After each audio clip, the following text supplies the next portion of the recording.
Aussie, Aussie, Aussie! Oi, oi, oi! Hello, everyone, and welcome on into Blue Ring Rumble #1. I am DJam, and I'm joined in the lovely VC with Olivia. How you going today? I'm doing quite good, trying my best to survive the hot Australia summer heat, but I'm managing. Yeah, we are managing, and this team name right up there, Happy New Year, very fitting. Happy New Year to everyone. 6th of January here in the land of the Aussie, as some people like to call it, the future. Nah, it's the future, it's the present. It's just everything. So for our first set of the day, we got Happy New Year against HP's Wisdom Teeth. Now, these are two names, interesting, to say the least, and we got some interesting maps to start off the tournament. Olivia, what do you think of these maps? Oh god, opening off with Splatzone's Mahi Mahi is quite the choice. I don't think it's a map I would rather start the bracket with how, just despite its changes, it's still quite a cramped map overall. Yeah, it is quite cramped, but out of all the maps to play, all the modes to play this map on, I think Splatzones is by far the most balanced and definitely allows for a lot of opportunities. Because of how cramped it is, it can really play a hand to some playstyles and allows you to get into mid so quickly and can really put advantage to some of these players. Now, I don't know about any of the people outside of OCE, but, there are quite a few players that you might recognize on the start of Happy New Year. None that I recognize. So we have Henry, we have Nuha, we have Himadayo, we have Crisis and Freshie. But on the side of HP's Wisdom Teeth, we got a few players that I know. We got Telethia, we got Mars, we got Phoenix, and we got Gyo. Telethia and Phoenix are two players I have known for quite a while. And Mars, obviously someone who's been in the scene for quite a while. So these players, I can't unfortunately say too much for Happy New Year, as I unfortunately have not seen them. That tends to be sometimes. We don't get a whole lot of tournaments down here. But, you never know what might happen, because you haven't seen a team. They could be Div 1, and you never know it. Yeah, indeed, we could just have someone just come out from overseas and just show up and just, really prove to us and give us a challenge to really allow us to, show us our chops against some of these top teams of other countries.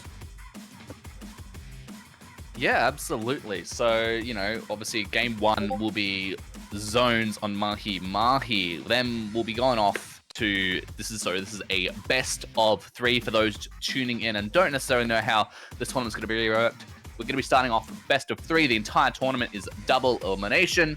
Best of 3 moving into best of 5 from the 3rd round onwards, and then if you're in the losers bracket, it's best of 3 for the entire way out till you make yourself back into the grand finals. So you've got a bit of a trek to make there. But game 2 is going to be going to tower control on Hagglefish Market, and then if we get up to a game 3, it'll be Rainmaker on Scorch Gorge. Now, Livy, we both have our differing opinions of zones on Mahi Mahi, but I'm curious to see, do you have a similar perspective to me for tower control? And what would that be, eh? I don't know. Do you think it's good?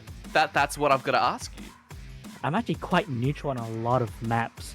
I just tend to play them, and there's only a few maps I really extremely like, and a few maps I just heavily dislike. And Hagglefish is just one of the maps I just, I'm fine with playing it on, You're just fine. That's it. Just smile and wave. I'm fine with it, man. Yeah, it's a map I will play. I don't hate it. You don't hate it. Well, that's a good thing. That's a good thing to start. I don't know. I kind of agree with you there. It's not something that you don't go out of your way. Certainly, it's not mincemeat by any stretch of the means. There is a lot of opportunities for everyone to play to their strengths. And then similar for Rainmaker on Scorched Gorge, you know, we're going from one end, Mahi Mahi, to the most cramped competitive map there is. Change that over to Scorched Gorge, you know, you have the complete opposite situation on your hands, where the map is completely open, you have so many ways to just dance around, yet no real flanks, except for maybe the grates on top, but a flank on the center of the map, I don't really consider that a flank, do you? Ooh, I think it's only a flank when the other team just does not know it is going on at all. Because I've had my few times where, you know, we're just too focused on the left side of the map to really notice anyone going through grates, and then just jump scare us. You know, you always have to be just be ready for that moment that they can come, because like you can be aware of everything that's happening, but there's always that one player. Like you go to solo queue, there's always that one player, generally an ink brush, that just likes to come round with their brush and come round and absolutely brush you aside. But I don't know if either of these players. I'm pretty sure on the side of HP's Wisdom Teeth, there won't be any brushes coming out from the side. I am very much expecting to see a lot of pencil coming out from the side of Telethia, and, you know, maybe a few Rapids and Nautiluses come out from the side of Phoenix, and then Mars probably a standard shooter. Yo, I have no idea, and I can't say anything about the other team because, again, I don't know them. But when we head into game one, we'll start learning them. We'll start learning. We'll start knowing what they do. We'll start getting a bit of an insight onto the other half of this roster. Indeed. We are currently just waiting on the two teams to get together and, you know, get in the room to start the match, but it seems like things will now soon be proceeding into the match. Indeed. And, you know, I cannot stress this. I'm really curious to see what Happy New Year, like, I love their name. Like, it is absolutely fitting for one of the first tournaments of the year. In fact, the first tournament in at least OC. I know there's been a few outside in the greater world of Splatoon, of Incadia. There have been other tournaments that have occurred. In fact, Proving Grounds also happening right now. So don't go anywhere. Stay here. Stay with the OCE. We're better. We're better than them. Indeed. Proving Grounds is still currently going, but, you know, you gotta focus on us. You know, the new one. You know, we need these. We need this. You know, starting popularity to really get this tournament going. Yeah, we've got the shiny badges, we've got the shiny glasses, we've got everything ready to start off Game 1, Splat Zones, Mahi Mahi Resort, HP's Wisdom Teeth in yellow. Happy New Year in blue. Let's start off Game 1 of the tournament. Indeed, just as you said, we see Telethia bringing out the pencil on Splat Zone's Mahi Mahi. Well, let's see here. Happy New Year brings up quite a comp I have not seen all too commonly so far. Yeah, definitely an interesting way to bring out, like, but, you know, in a sense, it has got a lot of turf behind it. You do have the Zap, you do have the Julie Squelches, and then, you know, the Carbon can do, well, the Carbon and Rapid, you know, they're not the best at turfing, but, you know, they've gotten the control of the zone to start off the game, getting that tactical rush to give them those instant respawns, and, oh, a Tarizuka face-off, no one coming out victorious on that, unfortunately, as another two players go down on the side of Wisdom Teeth. And Happy New Year, they're just continuing up their streak. They're holding down the zone as they go past the 50-point mark. Yeah, they are just locking out HP's Wisdom Teeth from ever trying to lead their own flat. The Rapid Blaster and the Carbon are just staying near the edges to, just prevent anyone from moving out. But it seems like HP's Wisdom Teeth are trying their best to move out with their crab, but no, they go 2 down. And it seems like it's going very, very good in the favor of Happy New Year, with them getting a knockout. Yeah, getting 3 players down right when you had like 15 points remaining. Definitely a good way to solidify your mark as they get game 1 set on into their favor. Take 1 more and they'll be moving on to round 2. And, obviously very, very dominant. Also, I love to see the Splatfest gear just show up straight away game 1. I'm all for that respect on that. But Happy New Year having such a dominating start to game 1 is definitely a way to make an impact. But going to Tower Control and Hazelfish Market, it's a lot bigger, it's a lot longer, there's a lot more routes to take, and secondly, it's Tower Control. So I'm curious to see if Happy New Year, they could, for all be a Splat Zones 1 trick, but somehow I doubt they're going to go down without a fight going on to Tower Control. Definitely, with that show of domination, it's going to be a very, very difficult fight for HP's Wisdom Teeth to get that win on Tower Control. Yeah, and, looking at that comp, not a very typical comp you saw. You saw the Carbon, you saw the Rapid, you saw the NZAP, and you saw the Squelchers. It's a great comp for Splat Zones. But what do you think about taking that comp onto Tower Control? Do you think we'll see a repeat, or do you think they might change something up there?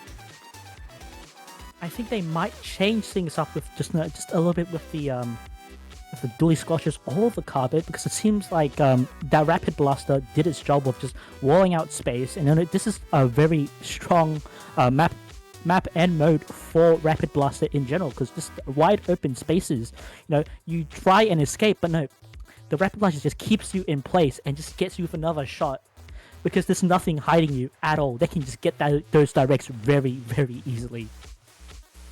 Yeah, definitely a good way to maybe keep up that pressure, just never let go. Inside of Wisdom Teeth, I don't know how much change we might see. Maybe see a bit more turf come out, maybe see the Stamper change from the Neo, I'm pretty sure it's called, the Neo to the vanilla spelling. Just gonna give that the Ninja to give that bit more, just allow them to control around as we go into game 2. Yes, match point 1.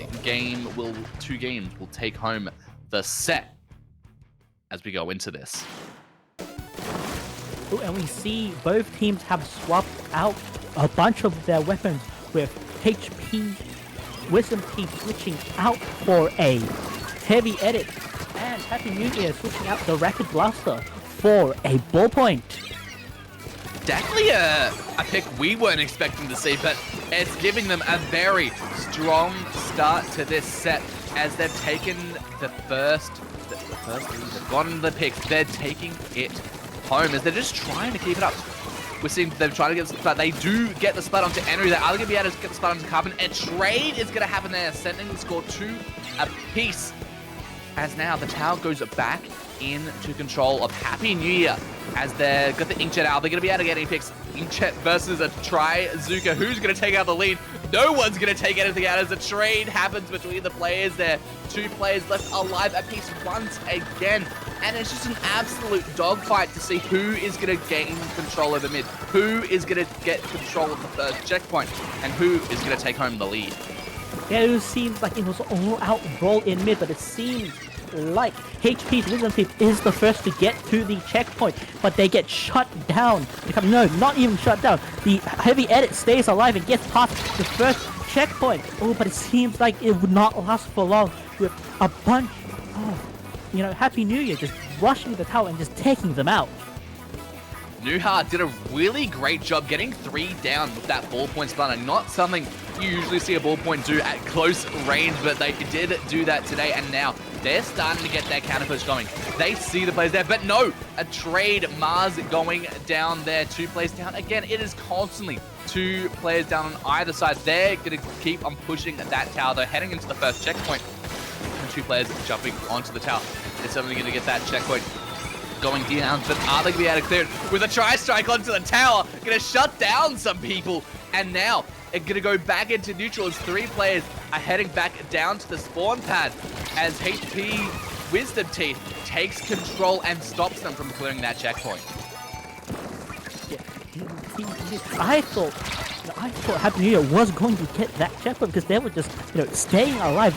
Like, not even moving away from the stage. They were losing because they were just holding so much control. Like, despite having 2 members down, they held their ground. It seemed like Happy New Year are trying their best to duke it out in mid, but it seemed like HP Wisdom Teeth is not going out without a fight. Absolutely, just dealing damage, just trying to get stuff happen, and getting slam dunked by the Carbon Roller coming out from absolutely nowhere, as Carbon Rollers like to do with that Ninja Squid. Just come out and say, hey, I'm here now. I am sending you to the abyss, as the Trizuka is also ready. Are they going to be able to get any picks with that? No, they aren't. Phoenix and Telepathy are just dancing around that, but now Happy New Year. They're looking at clearing that checkpoint. 1 point remaining. Are they going to clear it? Yes, they can now. They're just creeping up towards the lead. Only few points remaining, and only the editors left alive as the lead heads back into the favor of Happy New Year. And they're just going to keep the pressure. They're going to keep the aggression, and they're just not letting up at all. They see Mars over there in the corner and take them out. Are they going to do the Carbon in the middle of a few players? Are they going to take them out? Tri-strike onto tower is going to let that just sit into neutral. Going to not really have anything happen there. Ballpoint. Is there some lag going on? Well, it is the land of the Aussies. We are notorious sometimes for how great the internet can be here, and that looks like it might be the end of that push for Happy New Year. Also getting another 2 players down, sending them back to their spawn pad. And now, HP's Wisdom Teeth, they have one last opportunity to take the lead back. Are they going to be able to take it, though? I think Happy New Year are just trying their best to try and defend mid and the tower. They have no rush to really get back, to get out and get that knockout with a very, very good shot from the Ink, taking out 1 play, but them getting taken out by the ends. It seems like they're duking out the best they can, but it seems like Happy New Year are just holding mid enough and not letting HP Wisdom Teeth get into mid. But no, I just said that, and one pulls out the Zuka to take out 1 member. 2 members down from mid, and it seems like this is HP Wisdom Teeth's chance to get back the lead in overtime. It might just be that as the overtime bells have started, the splats are continuing, and they're just trying to have something happen here.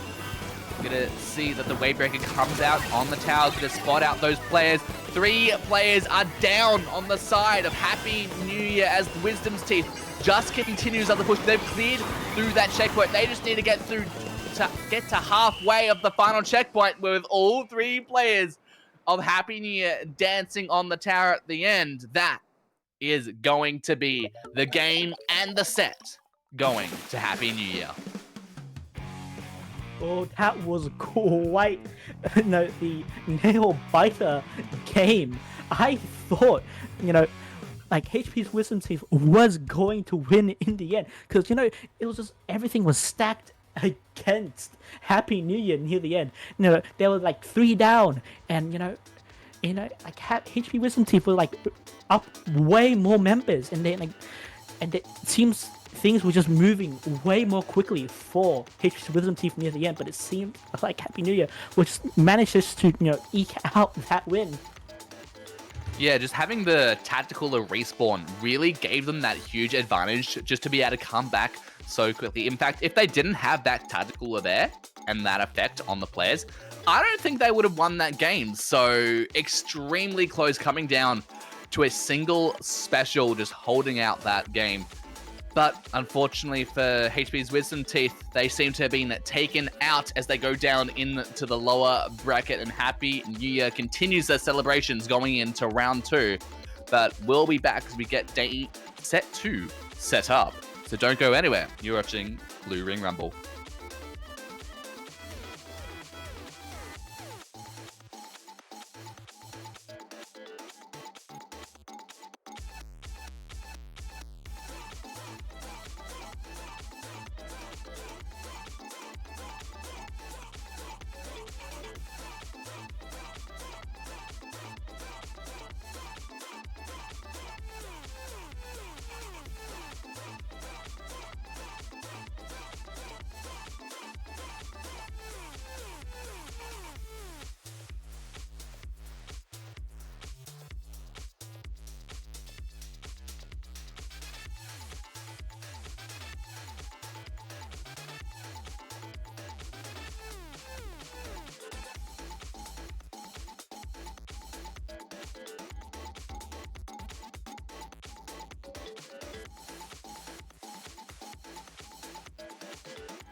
Hello, everyone, and welcome on back to Blue Ring Rumble number 1. For our second set, we have Koj and Friends against Krill Switch.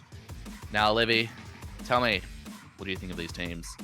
Oh, these two teams are quite names you'd hear if you have been in the OCE community for a while. Koj and Friends, Koj is a well-known name in the OCE community, a backline that's quite good at the game, player for Instant Ink and Storm in a Teacup, while Krill Switch is a team that's lasted for a while since the most recent Ocean Ink series, well known for their abilities in Clan Blitz, and it seems like we'll be starting off with Clan Blitz Museum. It's their bread and butter to just come in with absolute aggression. From playing against them, they tend to like the strategy of the Kraken cheese. So I'm expecting to see that come out here today. Indeed. Krill Switch is just well known for, just pulling out any cheese strat for Clan Blitz. We have the Kraken cheese, we have the, the V Sploosh with just a crap ton of swim speed up. Yes, if you especially with Meat Boy playing today, Meat Boy just loves Sploosh and loves to come up and go into people's faces. But there's on the side of Coach and Fred, it's like you got so many players here who have just constantly played at such high level events. You got Tiger, you got Toxic Yuri, you got Ice Clear. Like, these players have had such so many opportunities, so many positions where they've played at levels that are just absolutely insane, and being able to deliver placements time and time again just shows them how strong of a player they all are, as we head straight into game 1. Indeed. We see, as expected, Krill Switch pull out the Sploosh Kraken cheese combo, while we see Coach and Friends pulling out much more regular comp. As we see Meat Boy pulling out already a power clam, but they're just waiting out an opportunity on their own plat, just trying to make way through mid. It seems like both teams are duking it out in mid, both 3v3, but it seems like Coach and Friends are slowly getting the victory. But it seems like Here's the Kraken to try and jump in the trap and get that first jump in, but it seems like there was a tri-slosher prepared for both sides, but it seems like they weren't able to stop Krill Switch from getting that first time in. Indeed. Now Tiger trying to fly out of another player with the tri-slosher. They have managed to get themselves out of there now. Coach and Friends looking to get the counter push going. The basket has been broken, and no! So close. And are they going to be able to get this power clam in? Yes, they are. They missed one power clam, but was able to get the second one in. Are they going to be able to get another win in? No, they are stopped shy of the basket. Getting Coach and Friends down, all the way down to 60 points, with Krill Switch only getting that first power clam on in scored. And now it's back to eyeing each other off. From the start of this match, it seems that what they want, both teams, what they want to do is they just want to take the clams and go in hard, go in heavy, just like Jeremy on the Trizuka there, getting the players down. Tiger as well, taking more down with the tri-slosher, then going down themselves now. And Ice Clear just getting in a tough spot there, just getting shot out by enemy Ink. Inkwall is going to stop them from retreating as well, but just barely managing to jump out there with the super jump. And now Krill Switch on the defense here, looking to just stop any sort of momentum coming up from Coach and Friends, but they're only holding 5 clams. They're not going to get a power clam going anytime soon. But neither will Krill Switch, with the crab going out, getting really shut down very, very quickly by Meat Boy Snap. But it seems like it comes at the cost of 2 members of Krill Switch going down, allowing Coach and Friends to move into their plat and slowly set up for that power clam and get that power clam in. In it goes, and penalty has been cleared. This is another player that they are going to get some clams in, and with 3 players going down on Krill Switch, now is the opportunity for Coach and Friends to get a lot of clams in. Super Jump is going to come in, delivering the power clam, getting them all the way down to 22. A trade between Meat Boy and the Trizuka, going to take them out, but that will be the end of that push. But what a great push, getting them all the way down to 22. That's going to make it incredibly difficult for Krill Switch to make a comeback here. Indeed, they're going to have to try their hardest and coordinate the special very, very well to even get back into mid, because it seems like Coach and Friends are pulling out a very, very strong defense, pulling out that J-Zuka, getting out someone with another crab in mid, taking out someone from behind, but it seems like Ice there almost got flanked, but it seems like they managed to survive, that very, very strongly, and it seems like Krill Switch are just stuck in their plat. They're just stuck, and, Coach and Friends, they've just got such a clear control. They're doing so many. But James here, they have the Kraken. Are they going to be able to pull out the cheese in time? But no, the player holding the clam gets taken out. The basket gets broken. And now Coach and Friends has enough clams to take home the game. And they do indeed, sending them to the KO, the crack and cheese. You can see the path it made over there. It just wasn't enough as the game gets settled straight away.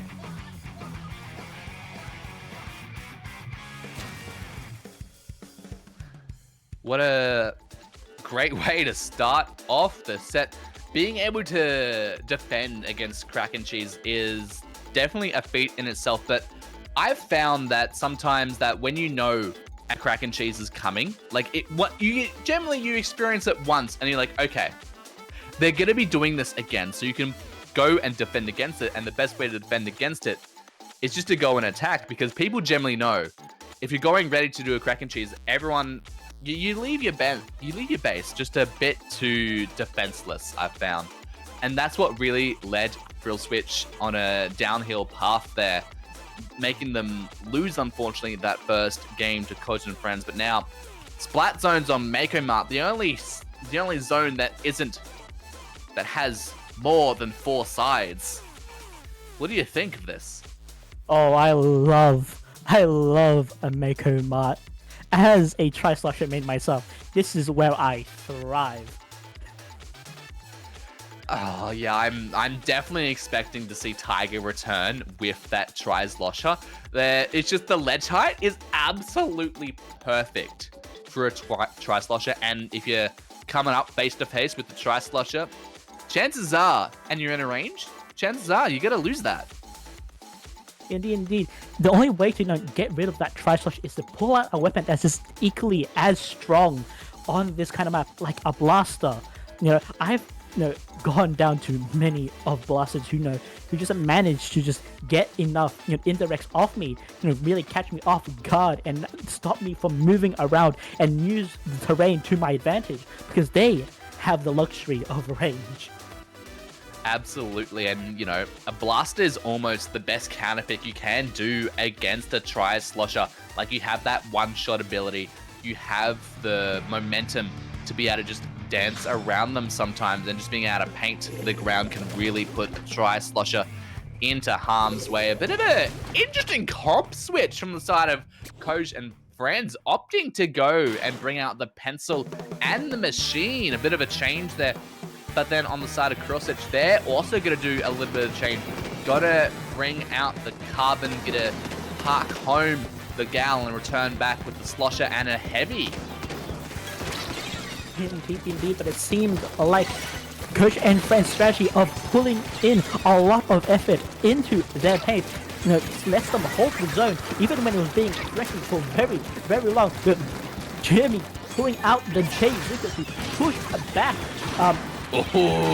With another crab going out further, more pushing, taking out 2 people from the side of Krill Switch and just asserting their dominance over a lot of the map.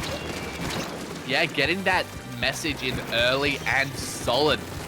Definitely wait. And now Ice Clear just pushing up hard. You do not want Julies there. They can just pop out and come in and get the splat just like that. But, unfortunately, Toxic Yuri did take them out with the Trizuga there. But James on the zone, are they going to send into neutral? Does have a jump there.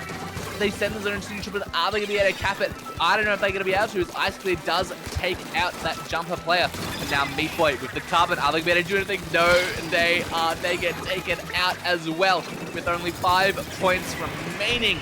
That will be game 2 and the set going to Koj and Friends.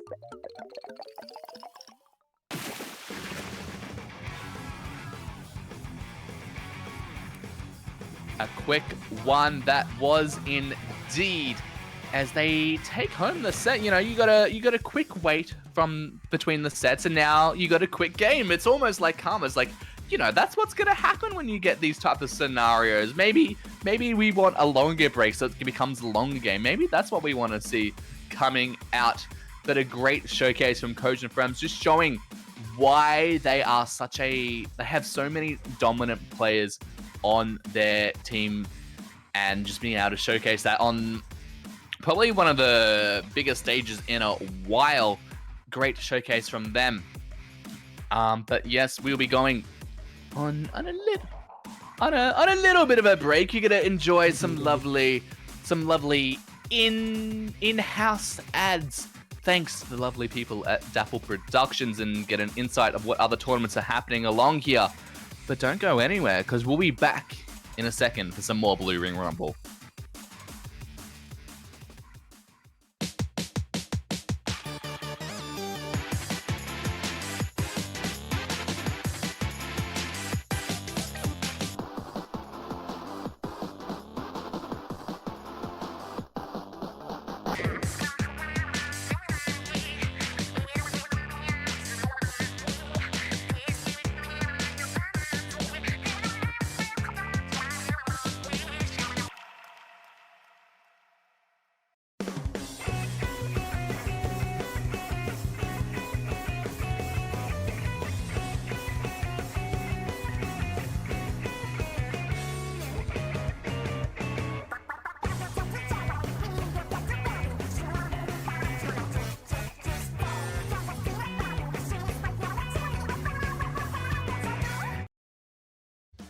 Splatoon Stronghold, a stronghold for competitive Splatoon, providing resources to long-timers and newcomers alike.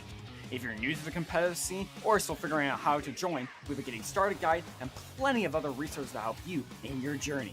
If you are a seasoned veteran, we still have plenty to offer. You can find and join tournaments as well as participate in our Captain Forum and find free agents and teams. Our mission is to make competitive Splatoon easily accessible to everyone. So what are you waiting for? Join the Splatoon Stronghold today!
Hello and welcome back to Blue Ring Rumble 1. We are here with you to showcase off round 4 of the winners bracket.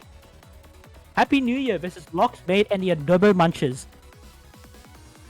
Well, we might correct you a little bit there. Sorry, it's round 3. Oh, round 3. I thought it was round 4. Shh. Nah, don't get ahead of yourself, mate. Round 4 is next. Round 4 is next, and round 4 is also known as the winners final. So that makes this the winners semi-final. We have Happy New Year, who have been pulling out quite a few interesting wins. I wasn't expecting to see them this far in the tournament.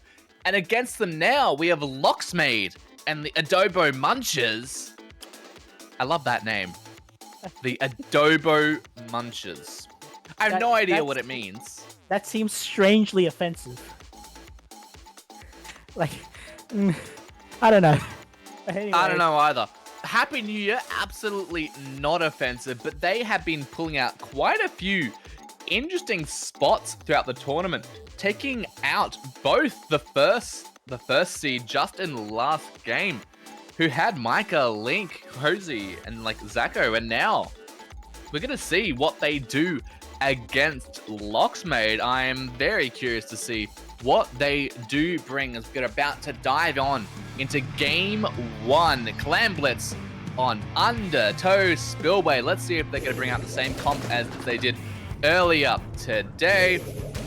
And you know, gonna see the Zap return, gonna see the Carbon return, but the Gal and the Machine, a bit of a new pick for Happy New Year. Yeah, indeed. I just want to see how they're going to go with those two weapons. I just don't know how those two weapons will work in this map and mode. Indeed, and the first pop does come out for Happy New Year as they're making a strong statement leading off into this game. Nusha nearly popping out the Kraken, but gets shut down by Juzu's E-Liter, taking them home back down into the graveyard as they look at getting some more picks for that E-Liter. Dancing around, trying to avoid that Trizuka Henry, but he's barely something out, but now getting pinched between a Trizuka and a Splat Julies. What do you... No, not Julies. Where did I get the Julies from? Yeah.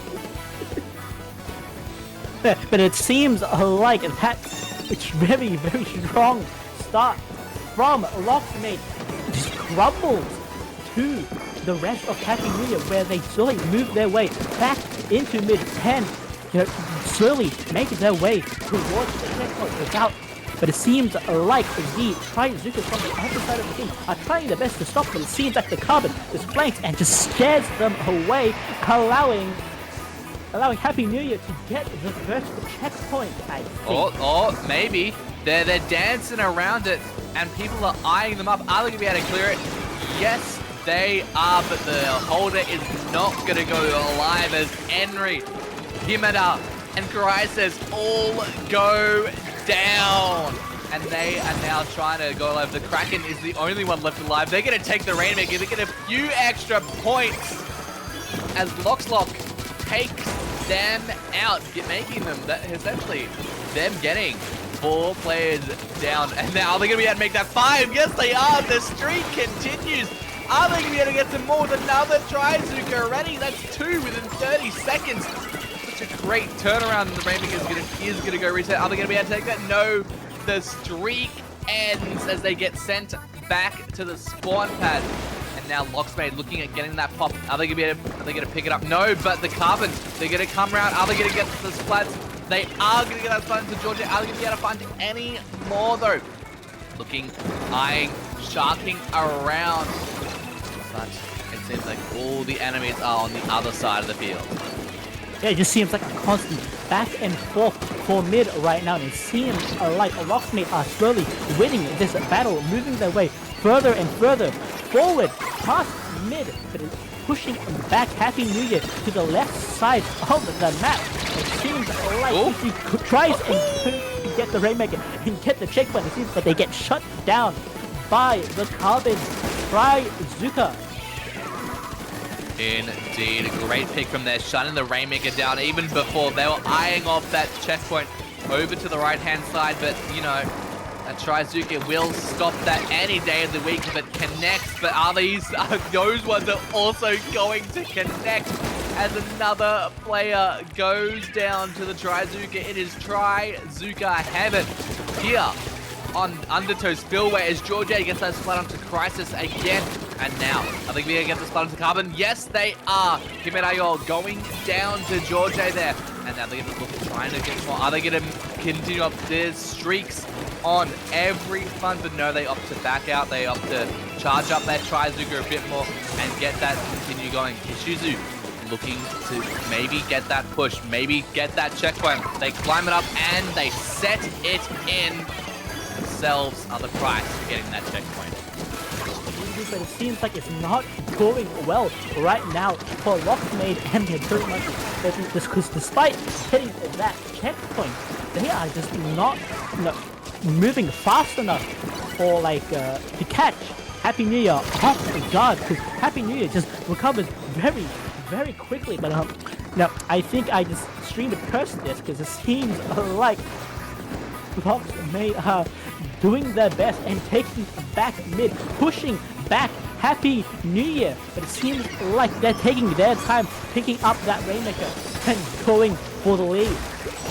Oh, but the Kraken is just behind them, dancing them. It is. They get caught out though, and with only 10 seconds left to spare.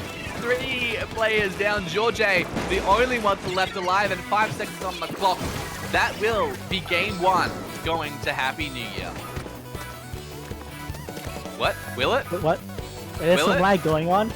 Oh, Happy New Year. It's going to go Happy New Year. Oh. I think at that point we can, like, there were no DCs. We can call that Happy New Year's win. Yeah. I will be pseudo admin here and say yes, that does not count as a DC because the game was over.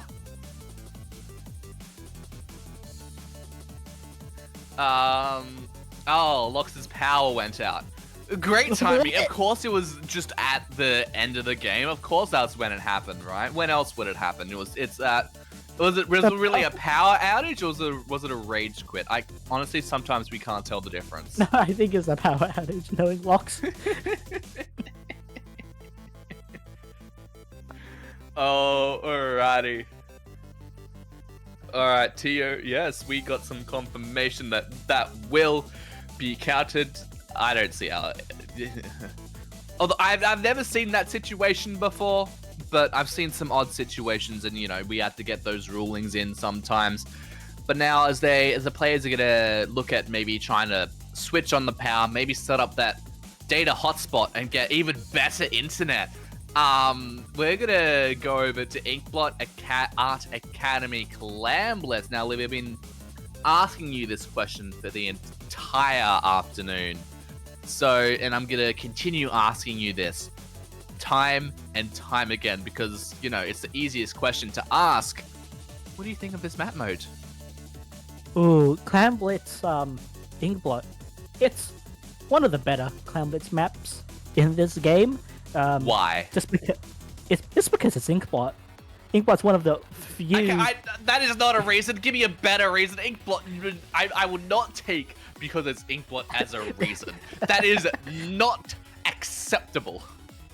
It's because they're just two very, very valid ways of getting into the other team's play and close to the goal. You know, the very straightforward, ramp straight to the goal, and just, the very, very, roundabout left flank from the side that not a lot of teams actually may take advantage of all too often because they just go through the very, very easy and straightforward path.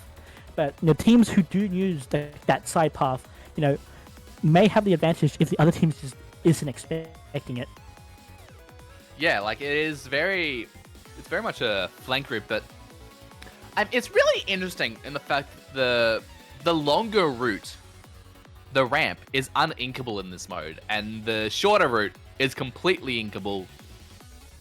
I think they'd make for a very interesting change if they decided to, like, just, you know, let's just put the carpet over this glass and it's inkable now. I think that would make it for... It'd be a very interesting change to see on Inkblot, just for clams, so not for any other mode, obviously.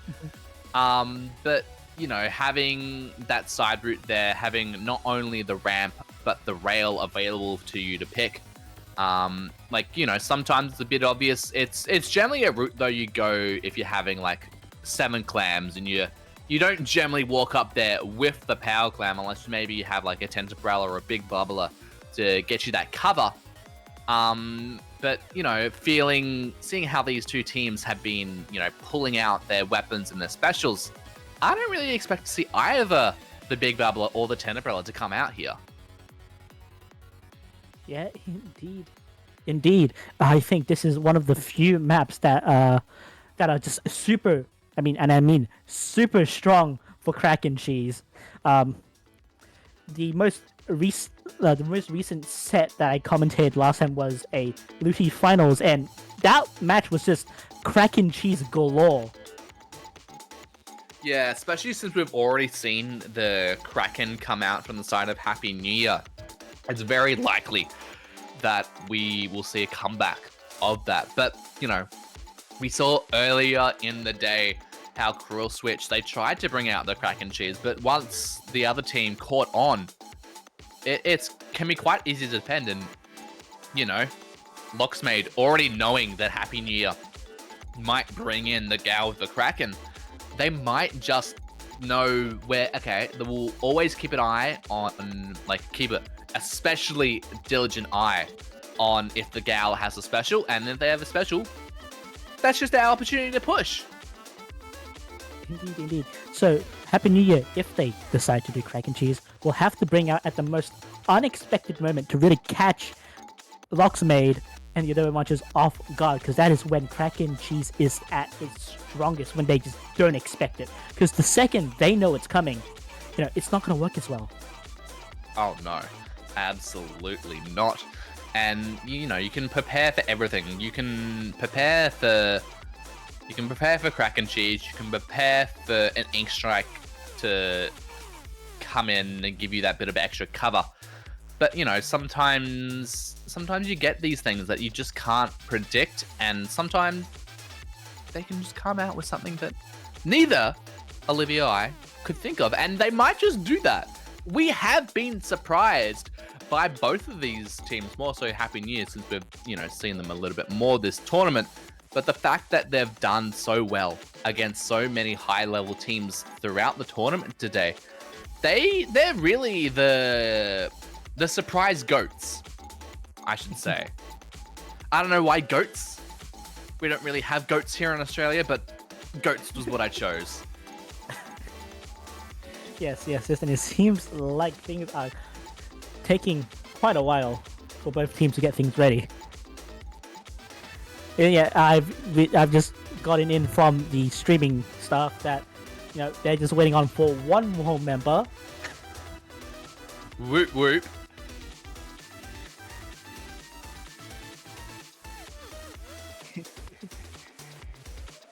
But Indeed, you we're know, just waiting here. you're gonna take your time. We could twiddle our thumbs. We could we could talk about the rest of the bracket. You know, there's more than one more game left in the set. We've changed now to a best of 5 as we're now settling in to the winners semi-finals. So, you know, after, you know, we've had a bit of a long debate about Inkblot clams. After that, we'll certainly still be seeing zones on Barnacle. That is, yep, we'll definitely be seeing that because, you know, first to 3 will take it, and that's the third game. Now,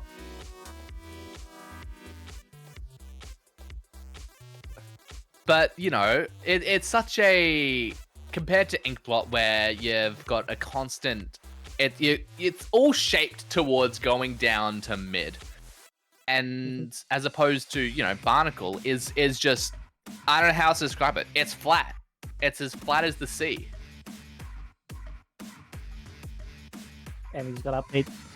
And we just got an update that the game is now starting now. Finally, after quite a while of debate, we will be moving into the game very, very soon. Yeah, and again, so we won't talk about Barnacle yet. We'll save that conversation for after this game, because that will happen. That is inevitable. I am inevitable.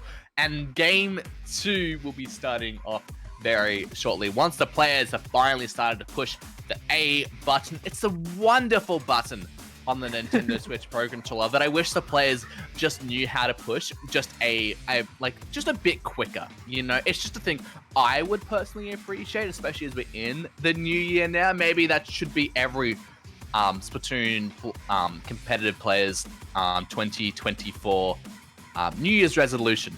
Push the A button quicker in private battles. That's my challenge to everyone. How many do you think will agree with me? I think a decent amount of chats loving it. One is pulling out quite the strong alliteration. It is a awesome action to articulate the amazingness of. I think they're missing A. I think they just needed the amazingness of A. They were just missing the last bit there. The last tiny bit of that sentence. But now, A has been pushed. The Jets have been fired. And game 2 is going to start. It started. And it started. Some comp changes coming out here. I'm definitely curious to see the double shot come out from the side of Loxmaid as well. The pencil and the squeeze are mostly entire comp change, but then on the side of Happy New Year, they're gonna come up with mostly the same thing. Just gonna bring out a heavy edit Splatling to the party as well, though. Like quite the strong opening for Happy New Year. Quickly shutting down Loxmaid's initial flank on the side of the fact that it seems like Happy New Year are just having quite a strong dominance over Loxmaid, moving into play and getting that first power plant in. Indeed, getting a very early basket break there. But I don't think they're going to follow it up anymore. They've only got one more clam in their possession, so I don't know if they're going to be able to set that in. The heavy edit also going to maybe bring some more, but they get shut down just shy of the basket. And now Loxmaid have a chance to get some clams of their own and maybe look at getting a push of their own. But are they going to be they need to get this 1v1 if they maybe want this to happen. A trade between them is going to put Loxmaid at a bit of a disadvantage here, as they need to get some more control over mid. They need to get more clams under their name. They need to get some specials fired and some splats settled. Yeah, this seems like Happy New Year are just having an impenetrable fortress of defense, not allowing anyone from Loxmaid to make it past their very, very strong wall. And just as I say that, two members of Happy New Year go down, allowing Loxmaid to slowly make it past mid and slowly worm the way towards the basket. It seems like they do not have any clams to speak of to really take advantage of all this space they have. And it seems like Happy New Year are quickly shutting down the control Loxmaid had. Indeed, and now Carbon looking to maybe do some damage, but getting caught between three players will not be a great position for any Carbon to be in. But now 3 players go down on the side of Happy New Year. But Loxmaid, they've only got 5 clams to their name. They're going to need to do a little bit more if they want to get the basket broken. And with everyone already respawned, with one player going back down to the spawn pad, down to that Trizuka, Loxmaid passes some clams, maybe looking to get that power clam made. But with all of them getting shut down, Jorday looking to do something, but the edit is going to take them out, getting all 7 clams out of their possession. And what a great defense coming out from Happy New Year. Loxmaid just needs to try their hardest to just wear away any kind of opportunity. Well, it seems like, despite making themselves like an opportunity, they can just never, ever take advantage of it quick enough, because Happy New Year is just already back, already there for another strong defense. They've been there for the entree, they've been there for the main course, and now it's time for dessert. And they're looking to get a few more picks to their name. They have 21 clams in their possession, with the power clam now going down as one of them go down. And 3 players go down on the side of Loxmaid. That will be the end of that potentially amazing counter push, as they, Happy New Year, looking to get another set onto the course menu. Clams there, ready for them to form, but they're going to get shut down just shy of the basket. 2 players left alive on the side of Happy New Year. And Loxmaid, they need to make the most of this opportunity. They've been given so many opportunities throughout this game, but every time, Happy New Year, they've just put up the yellow wall, the yellow sea, and they just cannot swim through it. They cannot take over it. As the carbon coming up to Soybean, they aren't going to take them out there. And Soybean looking to get the mini flank on to the machine, but Crisis takes them out. I think Loxmaid may need to take a class in clan economics. It seems like their clan economy is just in shambles. Because the second they get any kind of opportunity, they just never have enough clams to just go in and throw in that house up to the goal. And it seems like Happy New Year is just pulling out just another strong defense, not allowing anyone from Loxmaid to move it in, with Soybean trying their best to get that power clam out and set up themselves for another opportunity to make another push. They're gonna have to do that, as they don't even have, they do have 1 pity clam spare for them, but Soybean, they get taken out, and now only 2 players left alive, the Squeezer and the Pencil. That's the Pencil, the only one left alive. They're gonna get taken out as well. And now they're pushing up right up into Loxmaid's face, getting more splats to the name. And that will be the overtime and taking home Game 2, the Happy New Year. Well, that was just quite the dominant game from Happy New Year. Yeah, absolutely. Like, not even allowing them to get a single point against them, and just really locking down every single opportunity for Loxmaid and the Adobo Munchers to do anything really. And Happy New Year, they're enjoying 2024, and they're just gonna keep that on up as they're gonna go up into match point now. Game 3. Zones, Barnacle, and Dime. Now, I said this briefly before, but, such a vastly different map from the other 2 games we've played this set. Do you think Loxmaid might be able to make something out of it now that it's changed so drastically? I think the underlying issues of Loxmaid and Adobo Munchers just does not stick with just a map and a mode, because they just need to just be a lot more quick, a lot more, assertive in their gameplay, because anytime they get any kind of opportunity, they take just too long to really get into gear, which allows Happy New Year just to come back and just set up a very, very strong defense.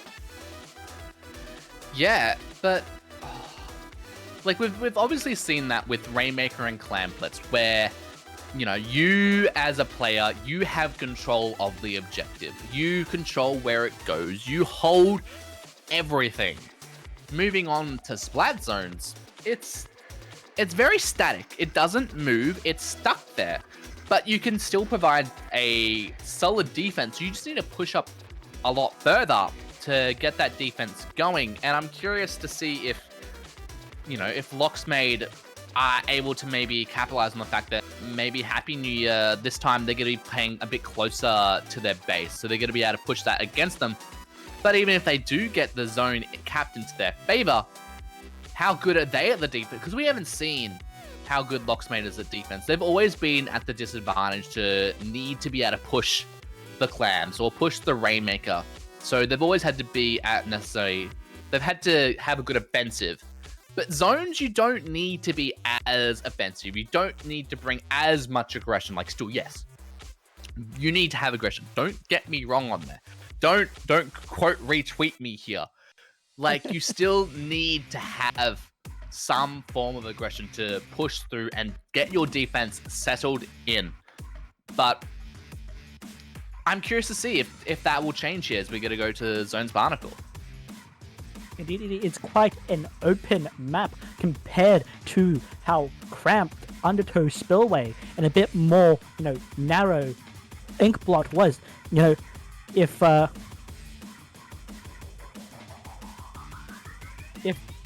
both teams just try their best to take space, hold it, it might just go in their favor. It might just indeed, but now they've got their money, they've got their shopping carts ready, they're filled it up with the bags, they've been to Sheldon store, they've purchased everything that they could possibly want, and now it's time to settle it here. Match point. Splat Zones, Barnacle and Dime. Can Loxmaid and the Adobo Munchers face up against Happy New Year's aggression, or will they continue showing how much of the underdogs they've been throughout this entire tournament? And looking at the comps here, Black Julie's is going to come out there as well as the machine, a bit of a return there. Pencil shot, definitely seeing the Julie's a bit of a change from Loxmaid, but Happy New Year coming out with the ballpoint and not the vanilla one at that. Definitely a bit of an interesting change on both sides. Indeed. It started off with an all-out ball for them. It seems like Happy New Year managed to get their ground and push all the way into the base of Loxmaid, not allowing them any opportunity or any respite to try and get themselves together. But it seems like they're trying their best. Loxmaid are just trying to move out. It seems like it's going to be working as they slowly take away and chip at the zone. Chip out indeed, like sending the zone to neutral for a few seconds, but it was not enough just to cap it and give that penalty. That's what George A here is looking for. Getting that splat, they might be able to take it, but the ink back onto zone, they're going to jump on back away from that. They see the player, they saw the panic, and they got away. Even if the zone was so close to being in the cabin. But now 15 points remaining on the clock. One goes down, two go down to the Zuka. Is it going to be enough though to get the zone into neutral? They're sending bombs, they're sending splats, but it's not going to be enough as Happy New Year takes home the set 3-0.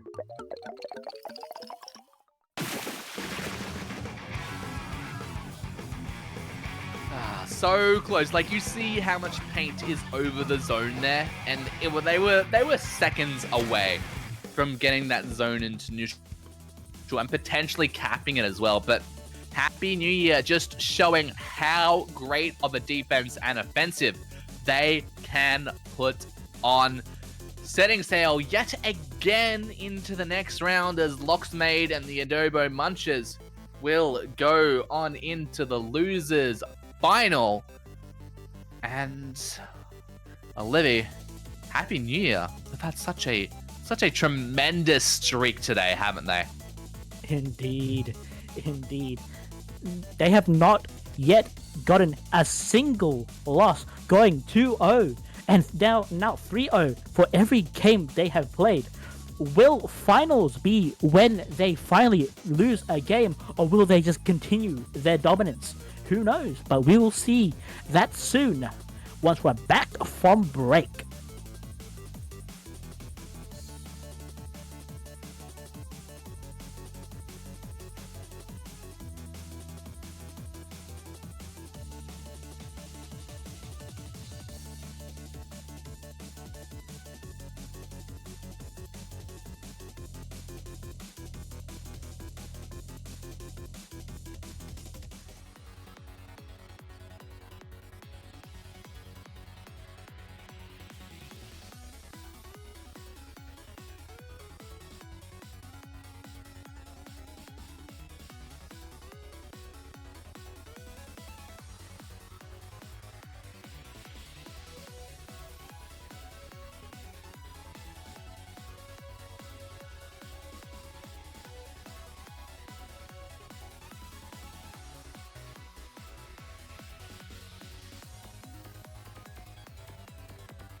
Hello, everyone, and welcome on back to the winners finals of the Blue Ring Rumble Season 1.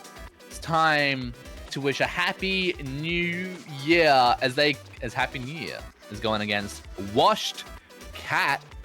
Happy New Year. You know, we've been learning a bit more about them as we get further on into this tournament. Starting off the day, we didn't know who they were at all, but now we've done our research. Now we've seen what they're made of. And Ollie, can you tell me a bit more about them? Indeed, they're actually quite a strong set of team of just very, very strong players, with the standout player being Enrai of Duck. What's the name again? I think it was Duck Mafia, who is a very, very strong team in the West, outside of OCE. And, you know, this is probably why they've, had such a very strong run, because they're just full of very, very strong players that, a lot of us in OCE have never heard of. Yeah, like when you come into these tournaments and you often, when we've had tournaments for Oceanic, they've been very, very localized, not very much outreach coming in from outside of the region. Then when you get tournaments like these where you put on maybe in sometimes of a global sense, you get these players who just come at you from surprise. But maybe Washcat with a few more players, Shivan Nearest next and Tired, maybe they'll be able to stand up against Happy New Year as we go into Clam, Blitz, Manta Maria. Let's see what these two teams do here. Hold on. Is Washcat bringing out the double ballpoint? Yes, they are definitely the first time I've ever seen that in a comp, especially here on Manta Maria, as one of them goes down to the carbon. Now, looking at doing it, that is going to provide that double inkjet, and aggression is going to come on out. Two players go down the side of Happy New Year. Washcat looking to hold off against some Alligator. Two players coming up against this ballpoint, and the carbon to get a slam on, dunk them back to the spawn pad. Two members down on the side of Washcat, and it seems like Happy New Year are slowly making their way down the street, moving into the basket. But it seems like the Killer Whale is just shutting them out, taking out two members. It's just an all-out brawl in mid right now, with Happy New Year trying their hardest to make their way through, but it seems like the brush is just not letting them.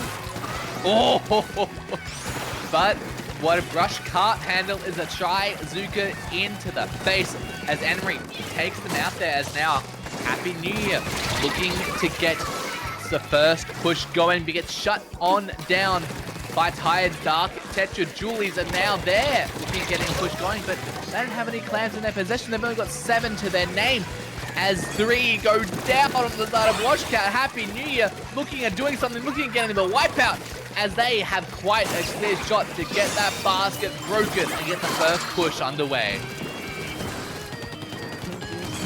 This is going to be quite the sticky situation to try and get out of this. It seems like Washcat are just being staggered very, very hard. Not enough of all their members on the field to really shut down Happy New Year's push. They're just having the basket constantly in the flush, trying to shut down the carbon. It seems like this just isn't working at all. It just isn't. They've gone all the way down to 24 points. And heavy at it. They have 6 clams to their name. They might be able to do something here, but all the members of Washcat watching every single corner of the bats. That will be the end of that push, but 24 is a momentous first push coming out from Happy New Year. Like things might be going into Washcat's favor, as they have both Inkjet ready to play. But it seems like the carbon says something about that, taking out multiple people.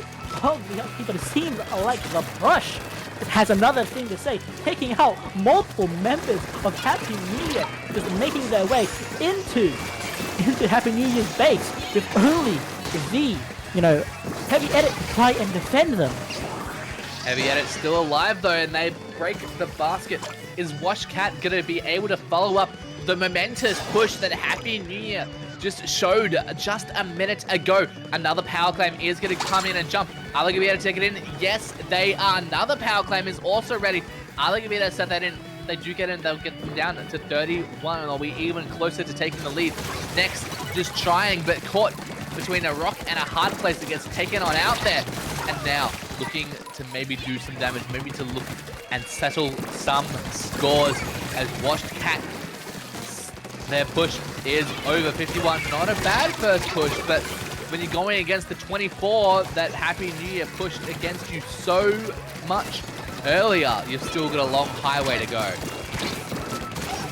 It seems like Happy New Year are just having a very, very dominant control over mid, pulling out the try Izuku to even push back. Washcat even further back and set themselves up for another push. But it seems like Washcat are trying their hardest to push back and not let Happy New Year make their way in. Indeed, you did see the Reef Slider there maybe trying to get some picks, but no, they got taken out as well. Neto here looking at getting that power clam. They need to get a power clam going if they want overtime to start, and they need to do that very quickly. Only 20 seconds left on the clock. Everyone's special, 2 specials nearly ready, but 1 goes down just as their special comes online. Great pick from Nuha there. Only 10 seconds left on the clock, and they don't even have that many clams. They need to get a power clam going. 6 clams is in the possession of the Dark Tentacles. There is the power clam in just a moment's a hair's breadth, giving them overtime. But Himerayo, they just have so much control with that carbon, and that clam is going to expire. Them just dancing over that clam, making sure no one could pick that up, and that will be the game going to Happy New Year, keeping up their no-loss streak.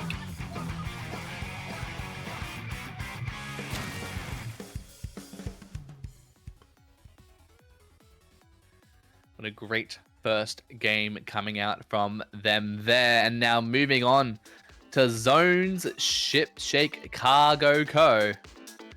I know I've been saying this throughout the entire day, and I know you're probably sick of it, but you know, you can never predict what things are going to happen here. Like, something could come out from left field. Like, we're only at game 1.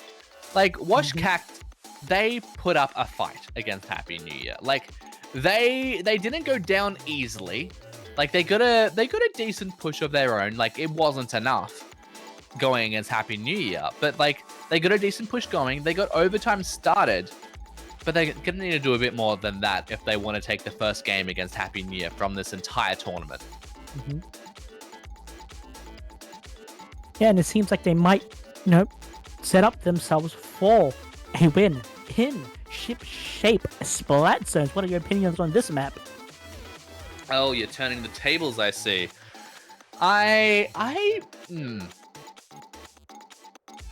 quite like it as a splat zone. The fact that you have, you know, you have the zones quite low compared to, you know, you have your, and the overhangs are quite high.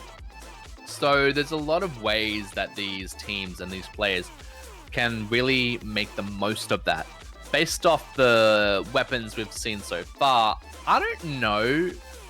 The carbon, I half expected to come, half expected to knock. So I could see the carbon just maybe camping out on top and then coming down and splatting someone in the zone.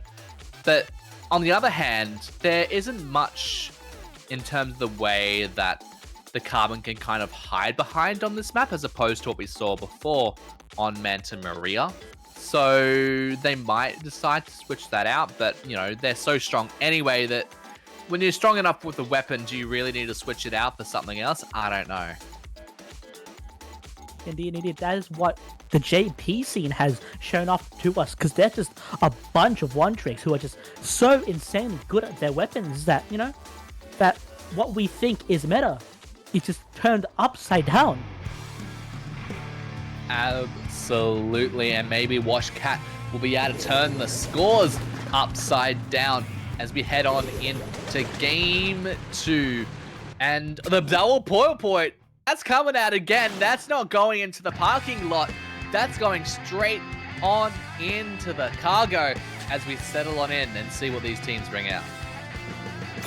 It seems like Happy New Year starts off with a very, very strong opening, taking the zone and just not allowing Watch Cat to try and get back the zone with the carbon, shutting down 2 members of Watch Cat from making their way in. 3 now, and it seems like Happy New Year are going to start off with a very, very strong lockout.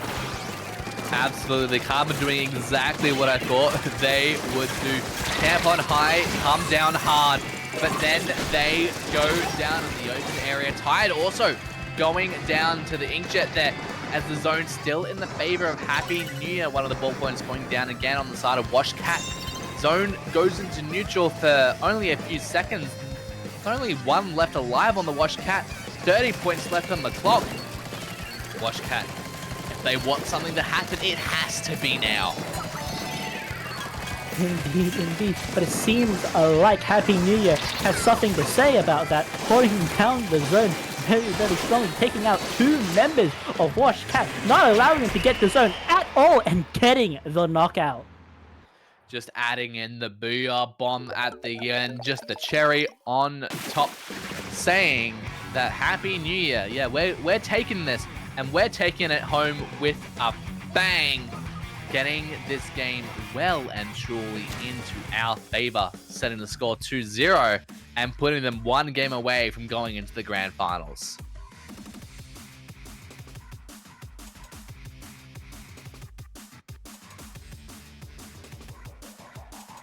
And now, tower control.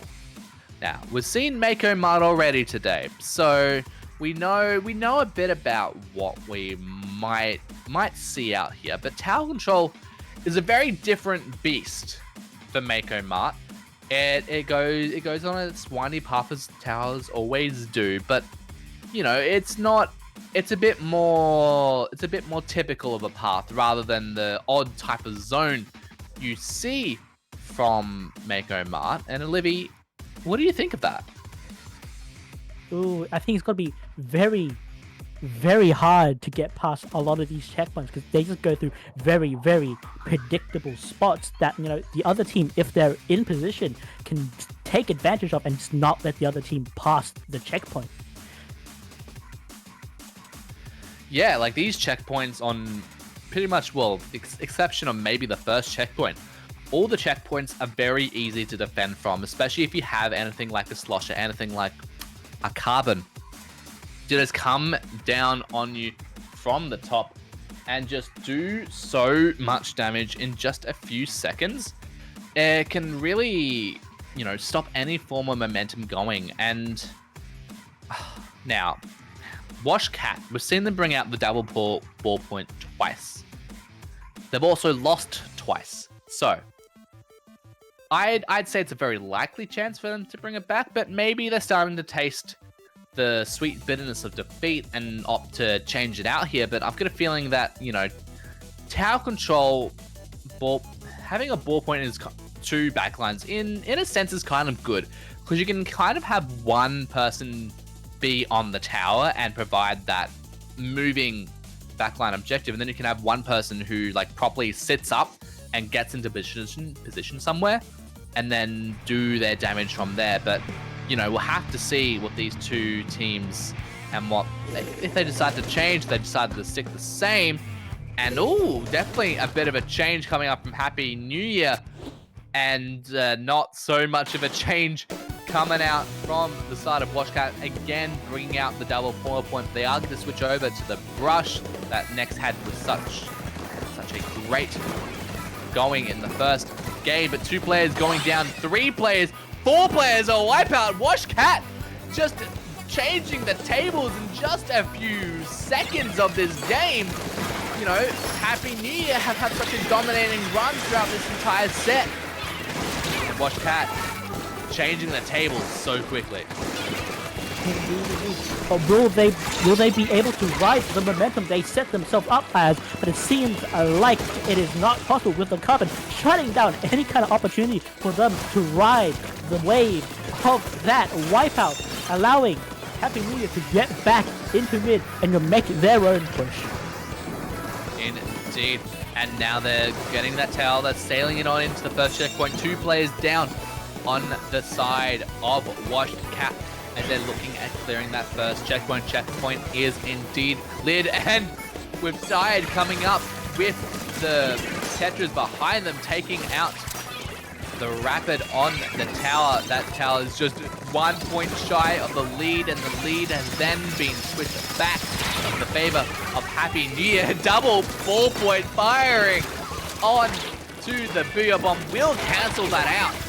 Great work from them as 3 players then go down inside of Wash Cat, and Happy New Year gonna look at continuing on their push.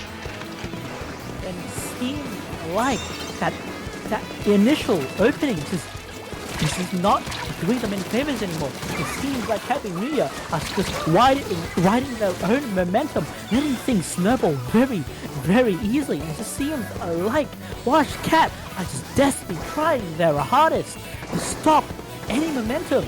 With the Inkjet coming out, stopping Happy New Year from moving onto that next checkpoint and pushing Happy New Year back into mid. Oh! Getting that splat onto him and Ayor is definitely a good way to get that. Taking that Carbon out of the picture will allow them to get them a pretty safe control back over mid. Getting that Rapid down as well, but 2 players then go down on the side of Wash Cat. The Ansat dancing over on their box over there. Just gonna provide that bit of aggression, gonna get that turf very quickly covered. And now, what, Happy New Year. They're set up again for yet another push. Wash Cat, they do have the double 4 points, so it will be pushed, but the rush is going to come out. Take 1, can they take more? No, they can't. Hyde, they're going to jump on in, but the Carbon just takes them out of another Zuka. Going to pop out. Is that going to get any splats? No, it isn't, but you don't really need to when you've got this much momentum.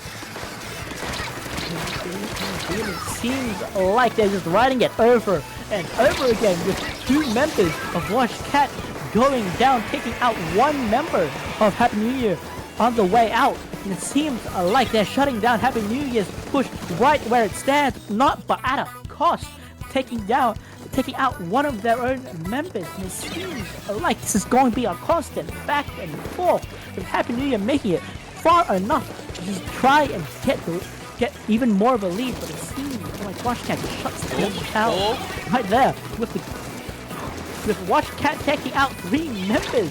Hope Happy New Year. Maybe this is their opportunity to ride their own momentum and get the lead back. They might just be able to do that, but with 2 players down and with the 4 points, the only players left alive, that will be incredibly difficult for them to do. As players keep on going down, dropping like flies. Wash Cat still needs to clear that second checkpoint, and a wipeout will certainly not allow them to do that. And now, 50 seconds left on the clock. Happy New Year, they're going to set up their defense. They're going to be ready. But Wash Cat, they have 1 last opportunity to make something happen. 2 players did go down side of Happy Year, but they have 3 specials at the ready in defense. The 4 point is going to get that splat with the Inkjet. Are they going to be able to find anything else, though? They're eyeing them off. Not going to be able to find anything else there. 20 seconds left on the clock. Busy Spam going to try and just displace those members, move them away. 4 point looking at getting that special going. 2 players down on the side of Happy New Year. They see the player. Are they going to be able to take them out? The Carbon is just going to shut them down. They see the jump. They're going to take them out as well. That's 3 players down on the side of Wash Cat. And with no one on a tower, that will be game 3 as Happy New Year heads on into the grand finals.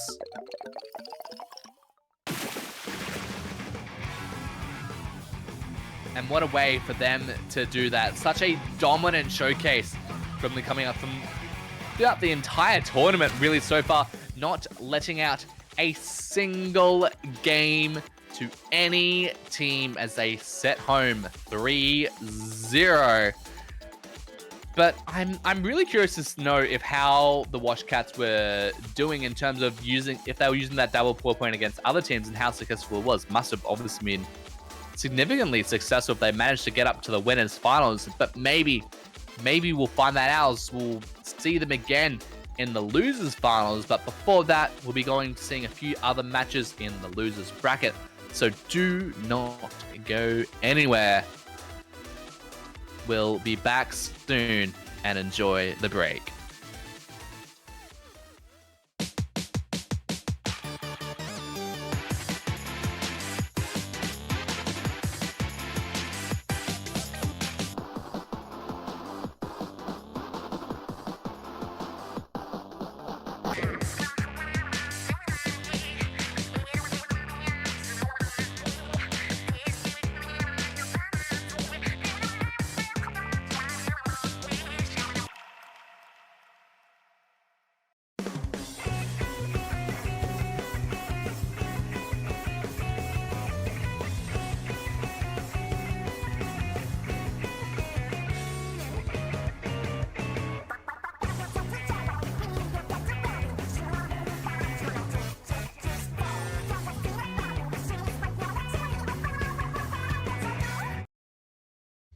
Splatoon Stronghold, a stronghold for competitive Splatoon, providing resources to long-timers and newcomers alike.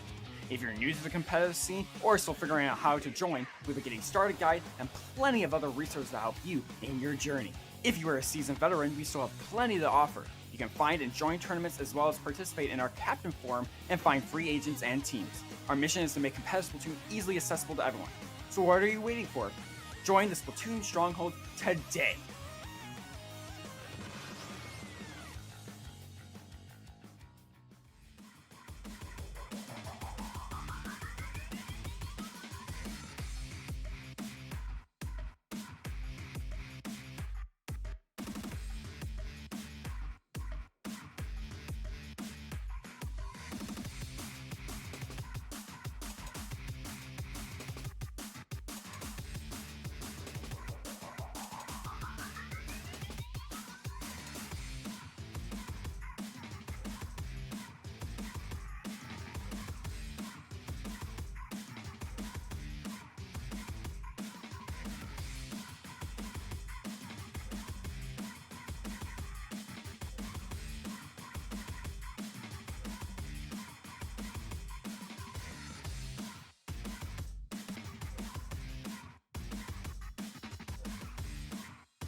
Hello, everyone, and welcome on back to the Blue Ring Rumble. I am DJam, and I'm joined with Olivia. It's time for the losers semi-final. We've got HP's Wisdom Teeth against Trisha Paytas Esports. Now, both these teams have lost against Happy New Year. Olivia, what do you think of them? What do you think we might see as we're going to go back to Clam Blitz on the museum? I think we're going to be seeing one all-out brawl at a match to watch, because these are two teams, despite being taken out by Happy New Year in winners bracket, these two teams have made it very, very far in losers, and it seems like I'm checking the bracket, and they have not dropped a single game in their losers bracket run at all. So this is going to be one all-out brawl. Yeah, it certainly will be. I'm really curious to see what there's going to happen here. So for some context, HP's Wisdom Teeth, they got into the losers bracket round 1 against Happy New Year, but they've sailed themselves all the way through every single round, you said, without dropping a game to land themselves here. And same for Trisha Paytas Esports, except they... where did they go? They also went out against Happy New Year, and then they landed themselves in the losers round 1.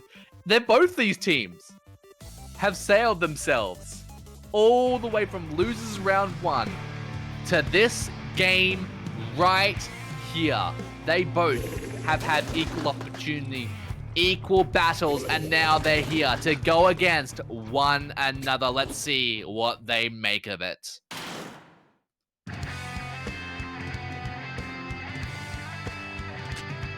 Indeed. We start off with Bruno Mars going up for the right flank drop, but it seems like they get taken out very, very quickly by Trisha Paytas Esports as they slowly make their way through mid, taking more and more space, holding more and more plans, but it seems like HP's Wisdom Teeth is not going down without a fight. Now, fight it was, and it seems like Trisha Paytas Esports takes out 3 members of HP's Wisdom Teeth, really making their way into Crab, with the Crab going out to push back more and more of HP's Wisdom Teeth. Indeed, they're pushing them up again. That's the soft white against HP's Wisdom Teeth as they break the basket and get to follow it up with even more clams, getting it down all the way down to 59 with only 1 clam left in the possession. That might be the end of that push there, but no, a few more clams coming on in, gonna keep it on open, getting them all the way down to 50 points remaining. It's just a link over there on the side, gonna come up. Are they gonna be able to get those clams in? No, they aren't, as the basket goes on and closes itself up. But now, HP's Wisdom Teeth, they might have an opportunity to break through, but they need to get picks, they need to get turf, and they need to get specials, and they don't want to get splattered themselves. But it seems like they are trying their hardest, taking out 2 members of Trisha Paytas Esports, are slowly making their way back into the other team's collapse. It seems like they're trying their hardest to hold onto the clams, while Trisha Paytas Esports are mounting back a counter push, take out 1 member of HP's Wisdom Teeth. Indeed, now they're looking at maybe to try and get something picked up, trying to get some clams, trying to get some picks. They have 14 in their possession, but they're going to need to do a bit more than that if they want to get past 50. They're going to need to get some more splats. They're going to need to avoid this try, Zika, and the zap from behind them. So that is just the plain old shot, as Cozy looking at doing some damage, looking at getting some picks, looking at getting something to happen here, as they're just trying to find, nearly getting caught out by the splat bomb, but some great movement tech there, managing to avoid that. And now it's just a stalemate over mid, as both teams are just eyeing each other off, trying to find who will break first, who will let it go first, as Joe pushing on up, getting 2. Are they going to make that 3? Nearly they're going up, but someone else is going to follow that up, and they're passing on Clan. 1 does go down, though. Is Joe going to follow that up? No, they get stopped just shy of the basket. And that will be the end of that push. HP's Wisdom Teeth. As Bruno, the final player left alive, does get shut down right before basket. It seems like Trisha Paytas Esports is not wasting any time. One of them have already made their way into HP Wisdom Team's flat and distracted them to allow the rest of the team to slowly take back mid and get themselves ready with a power clam. Indeed, and Azuka does see the crab, but neither is going to take each other out. Celestia does have that power clam at the ready, and so does Zacho. They do have one power clam at piece. Either team can, if they get past, they break through, they might be able to do some damage here, but they just neither can just break through the other's defense. It is just such a massive stalemate at the moment. Maybe the Trickle Instruct might be able to do something as they push up on further, taking out one member of Trisha Paytas Esports, making that 2, make that 3, but are they going to be able to do something? Sorry, no, HP's Wisdom Teeth going 3 players down.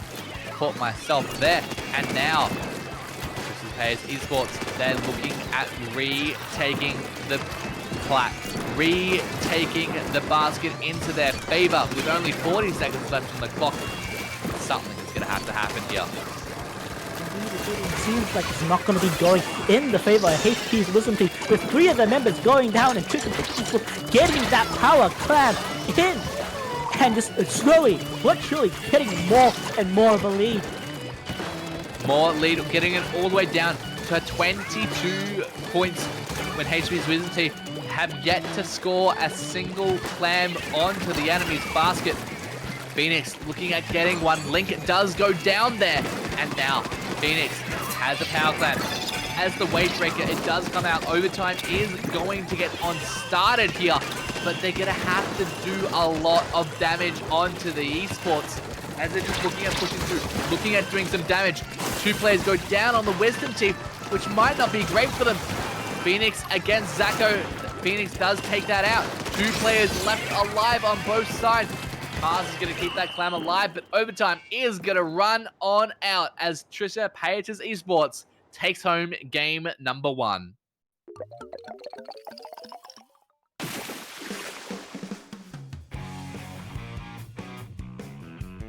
And a real great showcase for them taking that first game and really showing how well they can handle. Like, these are players that have had so many years in the competitive scene, being able to swim on through in the oceanic scene, getting through, clearing home the divs on here, and now Trisha Paytas is just not letting a single clam go into HP's Wisdom's Teeth's favor, as they now also go back onto splat zones. Mahi, Olivia. Yep, we talked about this earlier, but for the people who maybe weren't here for round 1, what do you think of this? Oh yeah, I think it's just quite a standard Splat Zones map now. Even with the Weaver, it's going to be still quite cramped to move around. And you know, the web and the team who has the most range and the most paint are going to take a lot of control over the map if the other team decides to just focus on something a lot more short-ranged. Yeah, like, you don't often see E-leaders come out here or Hydras come out here, just because you don't see much advantage of them compared to some of the shorter range, longer range weapons.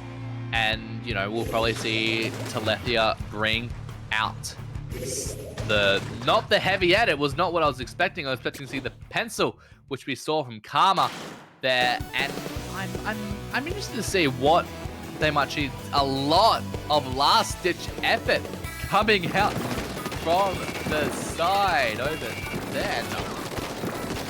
It's definitely interesting to bring out that much last-ditch effort. I think with a mode like a Splat Zone, the status of the point can change very, very easily and get past halfway very, very easily if the other team just holds the zone very, very quickly. It seems like they're just kind of trying to bank on the fact that one team is going to get the advantage earlier than the other. It seems like those teams are just duking it out for the zone, but it seems like the pencil is just providing just enough pain that HP's, Wisdom team just can't get the zone back. I just can't. Trisha Paytas Esports really getting that dominating control. But maybe being able to get the retaliation going, getting that splat onto Link. Are they going to get the splat onto Zacko as well? They're eyeing them off, but they just don't have the range compared to them. But Zacko dodge rolls over into oblivion, going for a swim into the resort. But Link gets their revenge back onto Gyo as the triple ink strike sets its sights on the zone, and neutral make that a whole zone flip. Goes only briefly though to the side of HP's Wisdom Teeth. As back to Esports, they're looking at regaining control. They do have that penalty though they need to clear through first. And it seems like the Trisha Esports gets the zone back and are slowly making their way forward and locking out HP's Wisdom Teeth, with the Zuka going out with another Zuka in retaliation, but getting taken out by Cozy. It seems like Wisdom Teeth, no matter how hard they try, they just get locked out and shut down. They really are. Cozy here, just spying out the members, trying to see Yo getting that direct splat onto Zacko, and with the assistance of the rest of the team are going to get that zone into their control. But then with 3 players going down again, that will be the end of that very, very slight push, but that does give them another set of penalty points that Trisha Paytas Esports does need to clear through. And Yo going for a swim also there, trying to set themselves back to the spawn pad. Not really what they wanted when they're in this scenario. It just seems like they're just losing the battle of range. Pencil is just providing just enough pressure that they just can't move their way out. With Zuka's going out as well, providing even more pressure. And seems like Trisha Paytas just as Trisha Paytas was going to get the knockout, HP's Wisdom Team gets the zone back! With 1 point spare left, they retake control, giving themselves an opportunity to do something here, but they have to get the KO to win. They've got such a long road, and Trisha Paytas Esports have shown so much domination throughout this entire game. And double special onto the zone, 2 players down. They still manage to hold control, but they're not able to do that for much longer as the Esports retake control and send 3 of the members back to the spawn pad with the edit, the only one left alive. Oh, HP's Wisdom Team might just need a miracle to take back the zone, because the penalty is slowly but surely ticking down, and it seems like HP's Wisdom Team are trying their hardest to get to the zone, but they just get shut down, and then Trisha Paytas Esports gets the knockout. Indeed, they do. A great way for them to go home and KO the members of HP's Wisdom Teeth. They will be moving on into the losers finals. And it's gonna be a match to watch. But that will be 2 games going 2-0 to Trisha Paytas Esports taking home HP's Wisdom Teeth. We'll be setting ourselves up for a losers finals in just a moment. So thank you on everyone also who came in through Mel's raid. Welcome on in to the Blue Ring Rumble, the OCE tournament for OCE by OCE. But we'll be back in just a moment for the losers finals. Don't go anywhere.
Alrighty, everyone, it's time for the losers finals.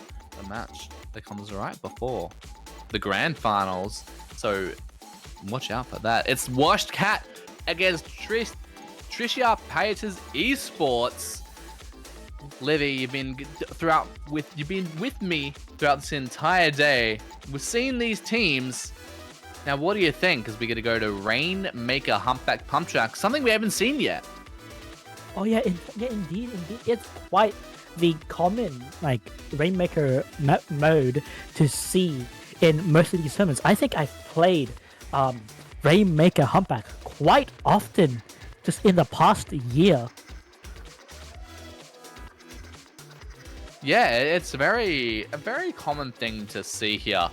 And I'm curious to see, going to see these such a powerful set of teams here. We got Washed Cat, who, they've done so well. Well, with the exception of losing the game at the start of early in the tournament. Or no, Washed Cat. No, sorry, they went in the winners finals. But now they have the chance to go up here and do some damage as we go into game 1 of the losers finals. It seems like they're sticking to their guns with the double ballpoint, and let's see how it turns out against Trisha Paytas Esports. Indeed, it's been very, very fun to watch that double ballpoint and get that kill whale splat onto Zacho. But Link is going to take them back. Retaliation, get another splat with the slosher. Are they going to make that a third one? They have the damage, but they are going to make it a trade, and that is going to allow them for a clean checkpoint clear. But the Esports getting through that, and they're going to pick up that Rainmaker and going to settle it further. Maybe get a few more points on the board. Going to use that Try-Zuka to get that bit of damage, get a bit of extra cover fire. But it doesn't look like the Esports are going to push that forward, as Washed Cat has just got a solid defense on that corner. Indeed, it just seems like, despite their hardest attempts, it just seems like Trisha Paytas Esports just can't get past that little small section without any specials. But it seems like Washed Cat are just trying their hardest to pull out the defense, taking out 2 members of Trisha Paytas Esports and making their way through mid, potentially getting the checkpoint, but it seems like they get shut down right in mid. Indeed, they do, and just the Rainmaker's there. It's popped in the favor of Washed Cat, but are they going to be able to get the spots? Are they going to be able to deliver? The ball points are the only one left alive, and I don't know about you, but with only 2 ball points, you're not pushing that Rainmaker anywhere. Great defense there coming out from the Esports, and the Zuka going to take on home. The Dark Tech Jewel is going to send them back to the spawn pad, and now Pencil looking at getting something happen, looking at to maybe take out the Inkjet, that is not going to be able to. The Brush also dancing around is going to take on the Pencil. Link there with the Rainmaker just trying to avoid that Brush, trying to avoid death. They're the only one left alive alongside the standard shot, but that's not going to be enough. That Rainmaker is just going to be stuck in its spot, not going to really allow anything to happen. 30 seconds left until that goes and explodes in their face, and not much is really happening here. Yeah, it just seems like Link is just trying to stall out the Rainmaker as much as possible and waiting for the right opportunity to start pushing in, but will they actually make a push fast enough before the timer on the Rainmaker ticks down and explodes? Well, they got taken out, and that will be the end of that push. But going all the way down to 39, still a really good push, but 3 players going down, that's really going to allow now Washed Cat to get a lot of turf over mid, get some control here, maybe clear through that first checkpoint if they're going to be able to climb it. But no, they get stopped by the combined efforts of the Pencil and the Slosher. Going to stop them real close to that first checkpoint. And now Esports, they've got another opportunity to do some damage, but can they do it? Can but it seems like Washed Cat are just pushing back holding off a quite strong defense against Trisha Paytas Esports. But it seems like the ballpoints are left alone again to fend for themselves. And Trisha Paytas Esports tries and goes right to push in, but it seems like they get shut down. Shut down indeed, as they're looking at popping that Rainmaker. And now they're eyeing it off. They pick it up, but next is over there in the corner with the brush. They're going to come round from the back. Are they going to take down that Rainmaker? Yes, they are taking that. No, the Inkjet, sorry, took them out there, but 3 players go down again on the side of Washcat's Trisha Paytas Esports. They're looking at clearing the checkpoint. There they go. They clear it on out. It's right there for them for the taking. And now, using the invincibility frames of the Reef Slider, definitely a good way to keep them alive. And now they're going to pick up that Rainmaker. Are they going to try and take it away? And it goes and drops. The Rainmaker goes down, but it's well and truly away from going towards the result. And it seems like Trisha Paytas Esports are just gonna hold quite the stronghold on mid. Even if Washcats has the Rainmaker, will they be able to make it past that little corner and get the lead? Or will they be shut down quickly by all the specials that Trisha Paytas Esports has and are pulling out? With only 5 seconds left on the clock, it is going to go into overtime here. But unless someone is able to stop them right there, they have only 35 seconds to make it to the goal. But are they going to be able to do anything? No, they aren't. With all the members firing on them, that will be the first game going on into the favor of the esports. And what a great game for them to get an early lead up here in the losers finals. They only need one more game for them to set themselves into the grand finals and fight back against Happy New Year. But Scorch Gorge Clan Blitz, they share a lot of similarities to Humpback, but Olivia, where does it differ? Oh, I think it just has a lot more flat terrain and just a very much more less choke pointy entry into the basket, and and also just another way to get in through the left. Great path. Yeah, like there's just a few more options you can take. Obviously, the fact that, the mid isn't 10 times taller than just a slight hump does make it a little bit different here. And Clan Blitz also, is probably the closest in terms of how modes work to Rainmaker. Trisha Paytas Esports, they took home game number 1, definitely a close game there. But, going then to Clan Blitz, where the mode is quite similar in the fact of somewhat how it plays to Rainmaker, does put them at the bit of advantage. You've got a similar map, you've got a similar mode, but, Washcat, they got their warm-up done there. They know how the esports, how they play now. So going up against them, maybe they'll pull out some different strats. Maybe they have some different ideas of what they might want to do here. Yeah, because it seems like they're just gonna stick to their guns of the double ballpoint Tetris brush. So they just gotta change how they play that comp to really adjust and to kind of get the advantage. Because Trisha Paytas Esports has the luxury of actually changing up their comps to fit the map and mode. Yeah, but, seeing how we've seen Washcat today, we can all take bets on how likely we'll see the double pull point return again. The meme that they've liked to brought out for every single game we've seen so far. But, if the odds are stacked against you, they're going to be stacked towards seeing that double pull point return again.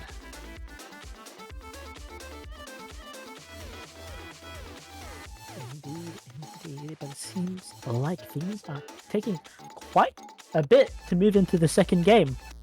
It seems like both teams are considering their comps right now. Yeah, like maybe we'll see a bit of a interesting switch out from one of these two teams.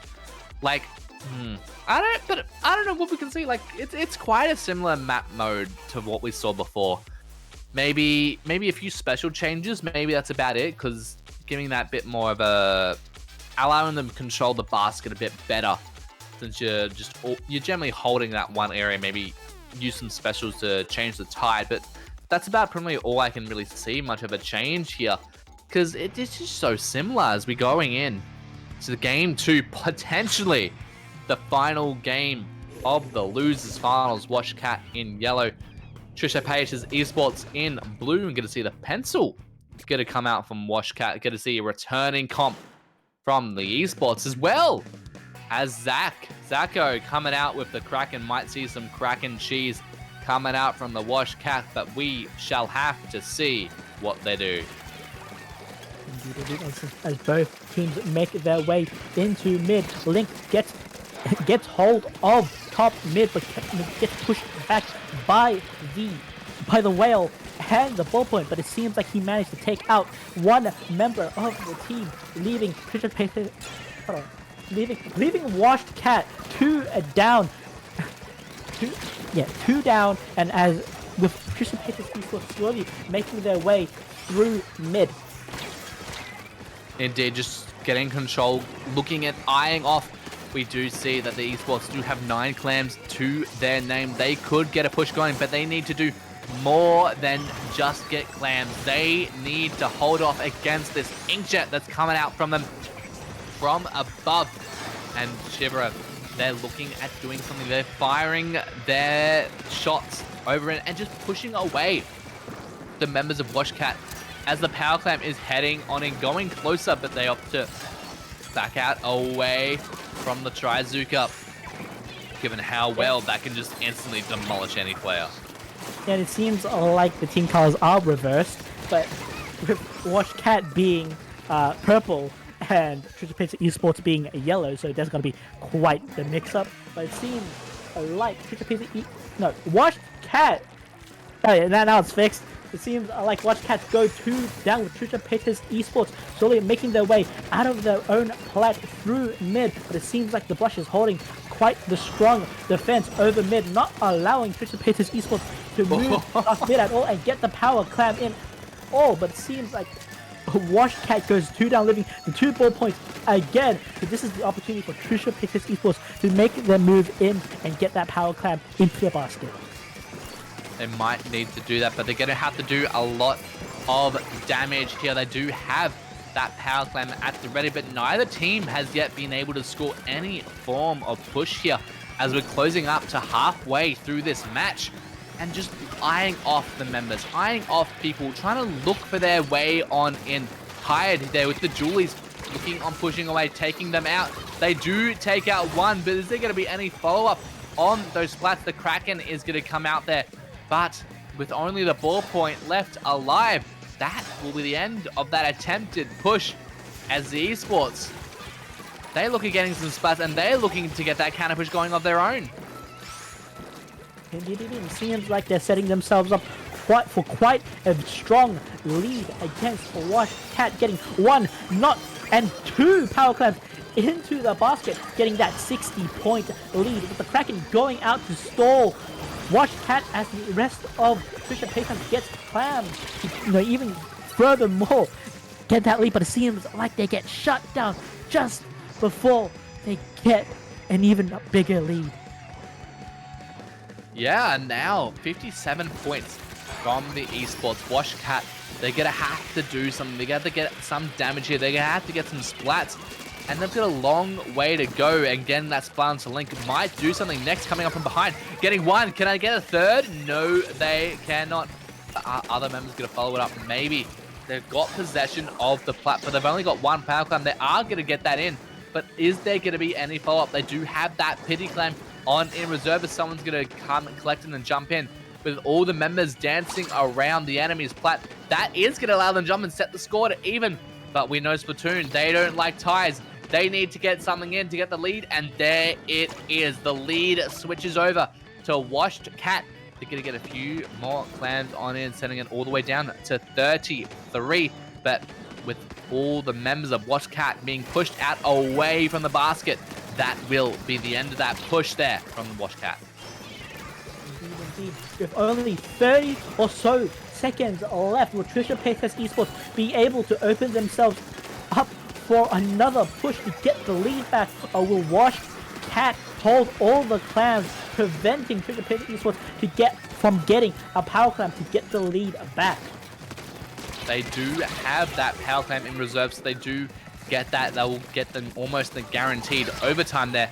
But that's not if Washcat has anything to say about it. 2 players do go down on their side, however, which might give the opportunity for the esports to, they've picked up their pity now. They're looking and doing some damage here. Overtime has commenced. 20 seconds left for them to do something, for them to find their opportunity, for them to break their way on in. There comes the Kraken. The Kraken cheese has occurred. The basket is going to be broken. Is there going to be enough clams for them to take the lead? 2 players go down on the side of Washcat Esports, just following it up. The pencil picks up 3 clams, but are they going to be able to deliver it to the goal? Zach also picks up 1. The basket is going to be open. Only 2 more clams for the lead to be taken. They don't have anything in there. Zach has 1 more. They get taken out. Nedu just defending like their life depends on it, and a wipeout will end the game and set the score into their favor, giving 1-1 onto the board. And oh my god, I thought Trisha Paytas Esports was gonna get the lead back in overtime, but they just get shut down right before they could. 1 point away. Oh, that must sting for Trisha Paytas Esports. Sting it must. And now we're gonna finally get a game 3 in a best of 3. It's taken us the entire tournament to get up to this, but now Zones, Barnacle, and Dime. We've seen how these 2 teams work in aggressive modes. Zones, again, it's not as aggressive. So we might see a bit of a comp change from the teams, although, Wash Cat, they've liked that double pull point. I don't see that going anywhere. Indeed. So it's going to be quite the all-out brawl for paint with 2 ball points, a brush, and Tetras. Will they be able to outpaint the pencil and, any other combination of weapons Trisha Paytas Esports may bring out? I don't know. They could really, really make some waves here. They could do something here. I don't know. Like, it really could go either way. We've seen how well these 2 teams have played over. Obviously, Trisha Paytas Esports, they've had a bit more of a domination, shall we say, over both these games. Like, they held, even though Washcat took control of that final game, that second game we just saw, Trisha Paytas Esports, they held control for such a long time, and going into splat zones, that might just work into their favor here, as the aim of the game is to control the zone. Indeed. So as both teams go out, who will get the zone first? And it seems like Washed Cat will get the zone first with the brush, taking out Link. And this is quite the strong opening for Washed Cat. They're pushing back all of Trisha Paytas Esports. And it seems like Next goes in for the kill, but they get shut down, leaving only the ball points are left. But it seems like the ball points are pulling out quite the strong defense, not letting Trisha Paytas Esports back into the zone. They're just holding the zone quite strongly. They really are just getting everything, looking to do something here. Zach, with the Julies, they have control. They've nearly got that crab at the ready, and as soon as that's ready, I'm sure that's going to get popped just to fend away the members of Washcat, to do some damage, to get them away, but not if they get taken out. There you go, there's the crab. Are they going to be able to take out the Inkjet? They see them, but they aren't going to be taken out as they take out that crab instead, sending that special over into the neutral territory. Trisha Paytas Esports have retaken back the lead into their favor, and now zone goes into neutral. Everyone fighting over control, tied. They're here, they're seeing, they're trying to find anything here. They do have, they see one of the players thanks to their ability, but are they going to get the splat? They dodge rolling around them. They are going to get the one, but they're not going to be able to stay alive as they get sent on back. Another inkjet going to come out from Sharib there. Is it going to get any splats? No, it isn't. It seems like Washcat now have control of the zone again, pushing back Trisha Paytas Esports. And will they coordinate their specials well enough to take back the zone, or will Washcat get back the lead again from Trisha Paytas Esports? We'll just have to see, as they're just trying to find a way, trying to get them off. But 3 players go down on the side of Washcat, which will allow Esports a very easy clear and control over that zone now, and now they're going to start and set up their own defense once again. Washcat have got to break through this if they want to make something happen here, but it's not going to be easy. Yes, it is not easy indeed, with the inkjet going out, pushing back Trisha Paytas Esports from holding the zone. Will they get the lead in time before Washcat gets the zone back? It seems like it's an all-out brawl, and it seems like Trisha Paytas Esports will get the lead back from Washcat. Is now just a constant back and forth, but will Trisha Paytas Esports hold the zone long enough to get the knockout? But it seems like Washcat gets the zone back and gives Trisha Paytas Esports a penalty, with the crowd going out defending the zone.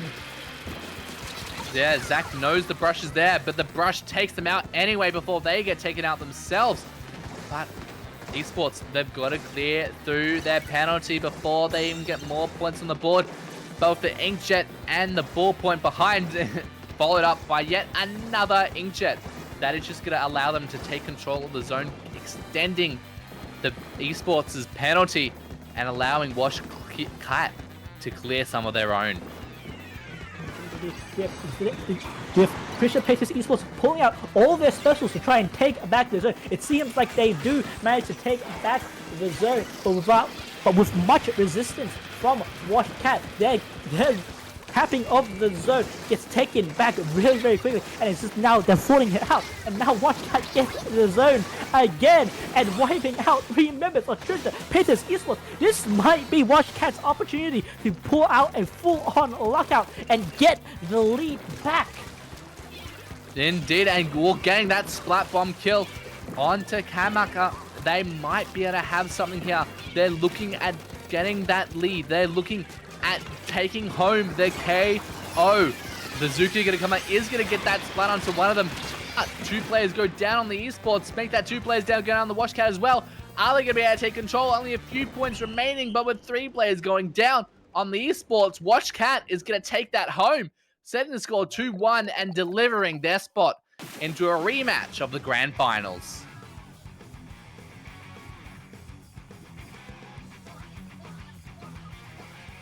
What a great way for them to take home the set, getting them a nice, clear, the shiny golden ticket. Being in gold, nice, worked out for them there, didn't it? And now the grand final is set. It's ready to roll, but it'll need to be a second as the players need to jump themselves into the lobby, learn how to push the A button once again, as Washcat and Happy New Year will be battling in just a moment.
Hello again for the final time. It's time for the grand finals.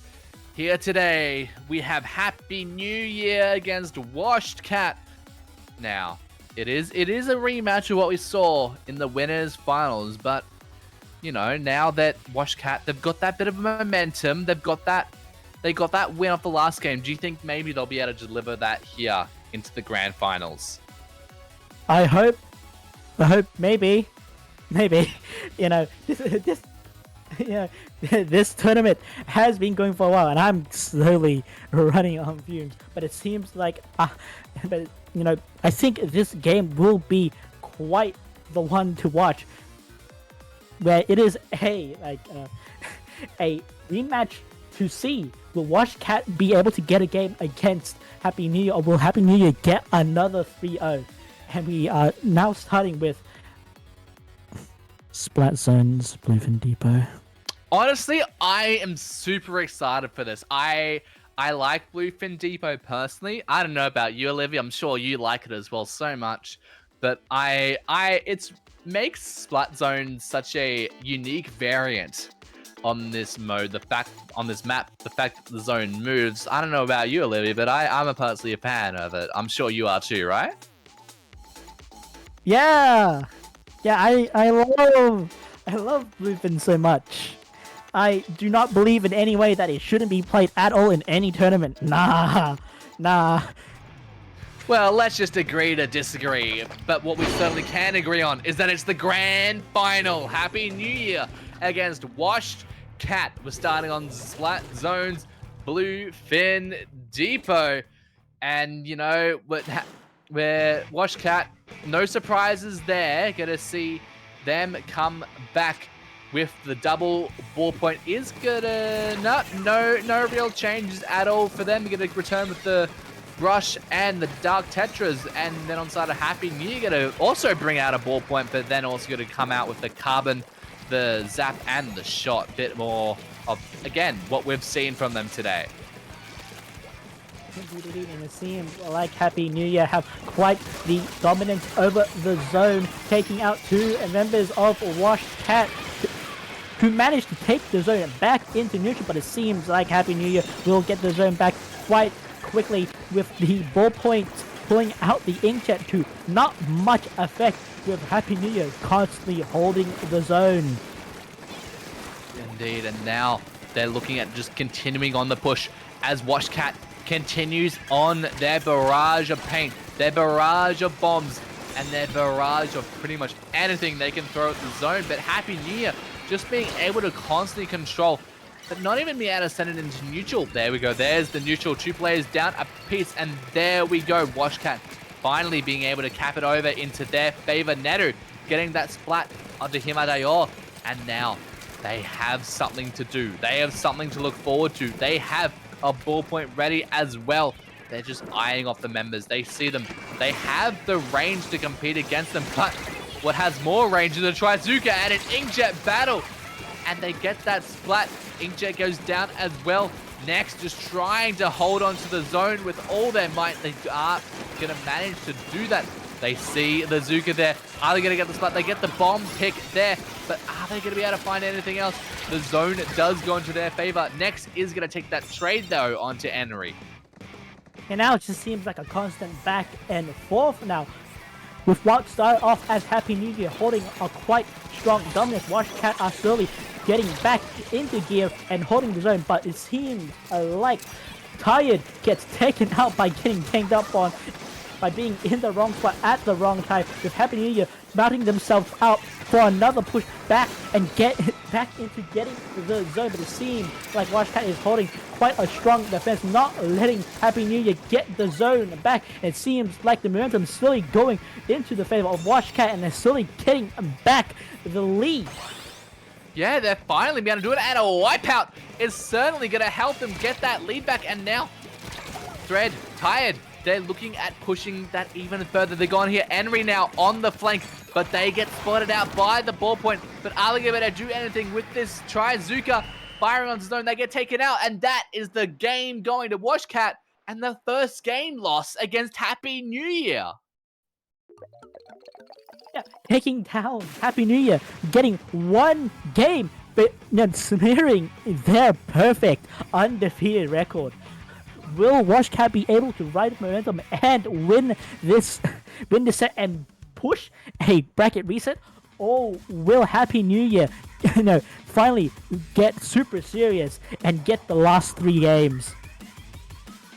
It's definitely a way to set the tone of the piece, Happy New Year. They've been on such a roll throughout the entire tournament, not letting go of a single game. And now, as they start this rematch, Happy New Year, they probably felt confident knowing that they already beat Washcat. But then setting the tone, getting game 1 here against them.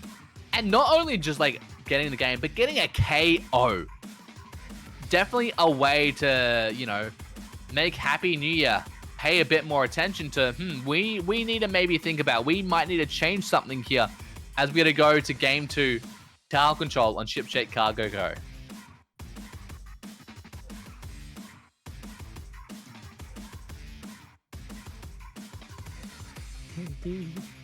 Indeed. Was this Bluefin game a fluke? Or will Washcat actually win this? Because it's, it's Bluefin. Bluefin. Are you saying something against my Bluefin? Yeah. I'll take that as an insult to my soul as we go into game 2. Seen this before. Tower, Ship Shape, Cargo Co. The double pull point does not go away. But what does come out from the side of Happy New Year is the Rapid Pro Deco. Indeed, it seems like Happy New Year is holding quite the strong hold on mid, but it seems like Tired is mudding themselves out for a flank, going behind Happy New Year and trying to catch them off guard. But it seems like the machine knows that Tired is there, and it seems like the Inkchicks are going out, and Happy New Year is on the back foot once again. With Washed Cat getting the first checkpoint. Very early lead coming out from them. Yeah, going on into the first checkpoint, but are they going to be able to follow it up with some more action? 2 players do go down, but next isn't letting up with that brush, just constantly getting players down. Emery there behind the tower. Are they going to be able to stop them? A trade. No, not a trade. Emery does take them out, as well as Nano. That's 3 players down against the side of Wash Cat. But Happy New Year, they've now got the opportunity to get their counter push going. They've got some momentum. They have specials firing on to the eyes of the Washed Cat as they look at getting past something here, getting some damage, but Snex is just there with the brush, doing a whole lot of damage. Indeed. It seems like Happy New Year is just on the back foot. They just can't get their way in past that first checkpoint. It seems like Wash Cat, in a reverse of the roles, Wash Cat is dominating most of this game, getting more and more points on the lead. How will Happy New Year get back from all of this? And it just seems like Next is just constantly there. They're constantly in people's faces. They're constantly getting splats, getting that one onto Nuha, and then also getting the assist onto the jump. They see the machine using the bomb to just bait them out of that corner, knowing where they're going to go, just being able to corner them with that brush, and then more players go down, and they're just going to continue on the push. They've only got to clear through one more checkpoint, and Tied there with the restarter going to go and push up right into Happy New Year's faces. And Inkjet as well is going to do some damage, going to look at doing Tired, is going to go on there, going to go onto the flank, but with no one there on the tower, that tower's going to stop. Next also gets the jump. Both players are now flanking, and Happy New Year, they need to watch their six, but they're also going to need to watch out their front as people are going to come back and after they've been respawned. Indeed, but will Happy New Year manage to eke out to both checkpoints and get the lead, or will they get shut down by Washcat with Tide going behind Henry and taking out 2 of their members, topping the push where it stands. It seems like Cat gets the tower once again with 2 members down and 2 members down on the other side as well. Who will get the tower back? We'll just have to see. Nuha does get that splat onto Neto. They are going to hop onto the tower. They do have the rapid. They know that Tide is there, but are they going to be they're in the perfect range to get the assist there? And that's certainly going to now give them an opportunity to just push forward. The Inkjet does come out. Are they going to be able to take them out? The Killer Whale is going to spot them, is going to maybe do that little bit of extra damage, but is it going to be enough to get the KO? Yes, it is. Tide goes down. Feeling the exhaustion of playing out through this long throughout the tournament. 3 hours these players have been playing today, and now they're just trying to get through. 1 minute remaining of the match, and Happy New Year is going to have to do something if they want to take home this game. 2 players down against them, though, is going to allow Washcat to just can take control of mid and make yet another push on the tower. Indeed, how will Happy New Year get back from this? Because Washcat are just ready and waiting with this Inkjet taking out 1 and 2 members of Happy New Year. This is just not going in their favor at all. It isn't. And they're just pushing away the members. Like, they're using their subs, they're using their specials, and they're just displacing the members of Happy New Year time and time again. They just don't have the turf to go against them. And they're just constantly going against them, just constantly providing pressure, providing aggression. Happy New Year need to take the tower now, but with next just on there, taking home the members and 3 players down at the end.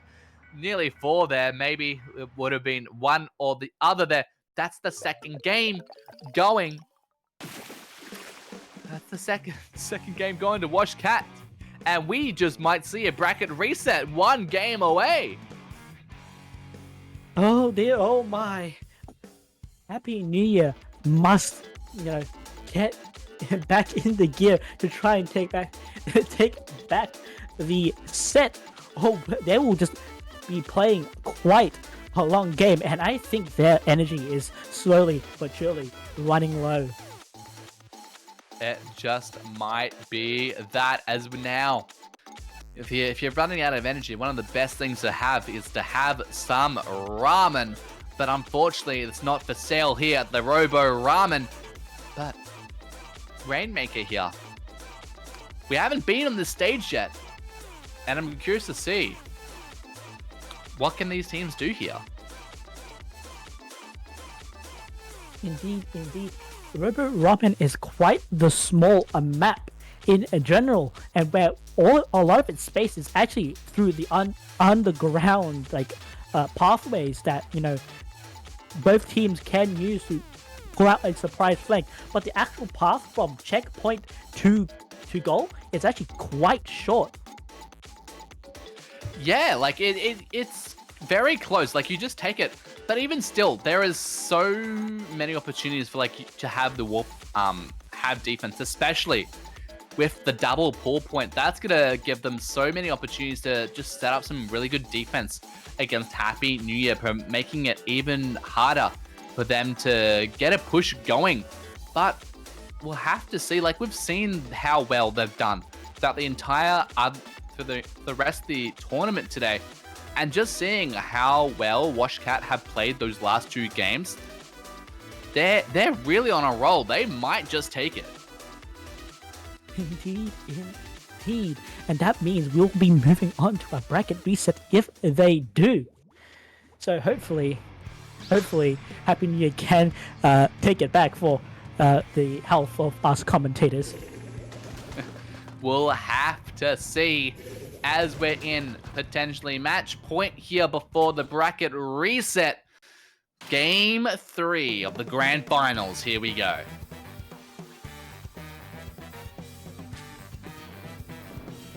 Indeed. It seems like both teams moving to mid, and it seems like Happy New Year will get the first pop of the Rainmaker, allowing them to have much control over mid. And it seems like Washcat go 2 down, leaving them a 2v3 battle as they slowly but surely get pushed back by Happy New Year. And it seems And it seems like WashCat are trying their hardest to mount a defense, and it seems like they managed to stop Happy New Year from getting the checkpoint, taking out 3 members of the team, leaving the brush and the ballpoint back on the field.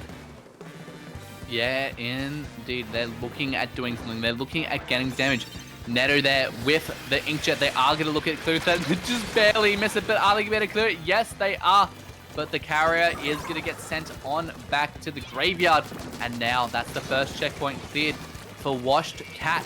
But the Rainmaker isn't really in a great spot for them. It is incredibly hard to push it from there. So that might just be the end of that push there. As Washed Cat, they pull out the Trizuka, looking to get some splats. But they are going to get that one into Tired, who was just camping on that wall. Luckily, the Rainmaker shield was able to take them out there, but 2 players are down. It's next going to be able to take them out, but no! Henry on the Rainmaker is going to be able to save their soul, taking them out and getting assist from another, barely staying alive there. And a great defense. If they went down, that could have been tremendous against them.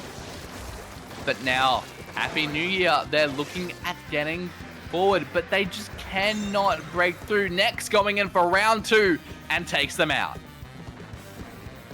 Yeah, and it seems like Washed Cat is just holding quite a strong lead, but it seems like they go 2 down, leaving the ball points by themselves once again, and it seems like Happy New Year's are making their way into mid and getting the checkpoint again. Maybe this is Happy New Year's opportunity to flip the lead around and get a win off of Washed Cat, and it seems like it might go in that direction with 3 members going down, leaving Ovi Tired left. And it seems like Newhart is just doing quite a good job pulling the rest of the team, taking out 3 members of Washed Cat. They really are doing the work, taking on the players. They are going to pop out that Inkstorm, which is going to provide that bit of cover fire, going to help them push it through. The Rainmaker now, they have 2 players down against Washed Cat. Ali be able to KO. Yes, they are taking home the first game for them in the set, setting the score 2-1, and just not allowing Washed Cat to get that 3-0 sweep into the grand finals. And now the scores again and even. Indeed. But Happy New Year cannot just rest easy just yet, because this is only just 1 game, and Washed Cat is still on a match point. So they need to take out Clams and Zones to try and win this. And Washed Cat is just 1 point away. So they're gonna take every game very, very seriously. Oh, they really do.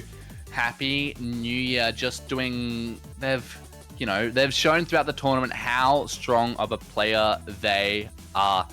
But Washed Cat now, they're showing why they have such strong players on their team. Even if they are running a meme comp, they know how to wield it to the most ferocious of abilities, and just showing us there what they can do. Now, Clan Blitz, Scorch Gorge, we've seen this a few times today, and we've gotten our eyes set for it. It's a real back and forth map. But who do you think has probably knowing how their comps work, knowing how their players dance around each other? What do you think of this map mode, Olivia? Gosh, I don't even know anymore, because Washed Cat did quite the strong upset against Trisha Paytas Esports on this very same map, winning by just 1 point. So maybe this is their map mode, their bread and butter for them to get the final point, because it seems like that's when they start fighting back and riding momentum and winning. Yeah, and I'm curious to see what they do, because Happy New Year, they've won zones and tower control, definitely the more defensive of all the maps, of all the modes. But Happy New Year, they won splat zones, and now moving on. Sorry, I'm losing my mind. Clan Blitz, I've lost myself. I've lost myself. I'm sorry. He's just reaching his limit, man. I don't think he can take a bracket reset.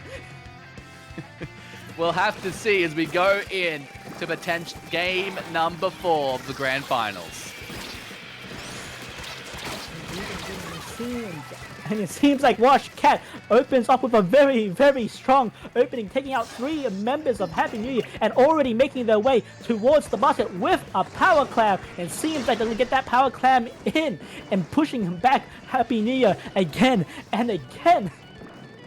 Tide just making work in the opponent's base, and Wash Cat still going to be able to get a few more clams. Next, just delivering on the clams on in. But Henry is going to go and take them out. Are they going to be able to get the ball point? Yes, they are. And that is going to be the end of that push for Wash Cat. But getting all the way down to 50 so early in the game is a great feat of momentum for them. But they're just going to return that straight up with another power clam going to break open the basket. And now, are they going to be able to follow that with any clams, though? It doesn't look like it, as all the players get taken on out there.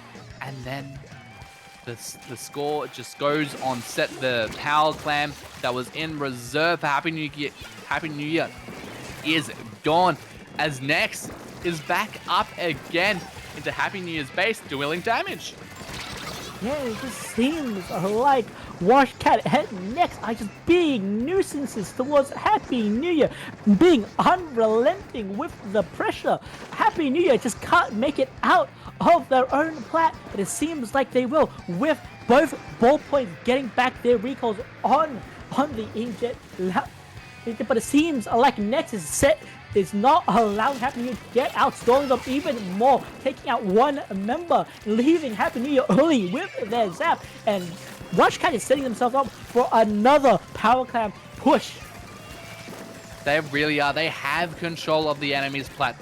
They have control of the basket. They just need to get the clams in, but Next goes down to the Nautilus. Himadayo here, looking at maybe doing some damage. They have the regular old splat roller, using that big bubbler just to create a bit of space for them, get them that bit of area control. But they just don't have the area they need to deal some damage. They don't have the opportunities, and they see the flank comes in from them. Next, other Gibita taken. No, Himadayo does take them out there, and now are they going to get that? The ball point goes down, and there's only one left alive on the side of Wash Cat. This might be Happy New Year's opportunity to get a counter push going, but they're going to have to collect some clams first. Indeed, it seems like the clam economy for both teams are just not working out. None of them have enough clams to really make a power clam. With both teams duking it out, stalling long enough for each other to get enough clams to get a power clam. But it seems like picks are going left, right, and center. None of them are holding their clams long enough to get a power clam. They're not, and they're just being able to maintain it. You know, Wash Cat, they have 12 at the moment, but being pushed so far back, you're not going to make the most of that. And now, Happy New Year. Himadayo, they're coming up. They are trying to see, but they've got no clams of their own to make a push. Inkjet is going to push them on back. Is going to get that splat on the Himadayo. And now, Sharif, they're trying to see things. They're trying to find players. They're trying to get picks. But it's just a dogfight over mid. As splats go down, make that 3 players go down on a Happy New Year, as Crisis goes on and backs up, giving mid over to Washed Cat. And now they've got that power clam, but are they going to be able to follow it up? Are they going to be able to get it on in? And yes, they are. The basket is broken, but are they going to be able to follow it with some more clams? But it seems like Happy New Year mount a very, very strong defense, wiping out Wash Cat not once, but twice, setting themselves up for another push. Will they be able to get the lead back? They are both neck and neck, 50-50. All Happy New Year needs is one more clap, and they get the lead back with 17 seconds left. It seems like Happy New Year will be getting the win in a very, the jump reverse. And that is the game. getting the jump and getting all the 20 final points in to get that KO. What a game coming out from Happy New Year, getting that KO at the end there. You know, the Cats had such a dominating control for such a large portion of that game, even though there was still a lot of scrappy fights in mid. But Happy New Year just able to claim home that final push, that final game, that final picks, and they just got the KO. And now we are on to the fifth and the final game. The first of 5 that will reach the fifth game, which is Splat Zone's Mahi Mahi, a map we have seen all too often this tournament. Yeah, you know, we've been saying it's a very tight map. A lot of ways for the opponents to dance around each other and just do as many tangos as they'd like to do. What a great thing to do at a resort. But here it comes. Will it be Happy New Year's reverse sweep? Or will the Washed Cats send it home into a bracket reset? It really could go either way. Happy New Year.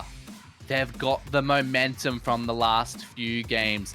They've had the momentum from winning every other game in this tournament. But Wash Cat finally putting up a stop against Happy New Year.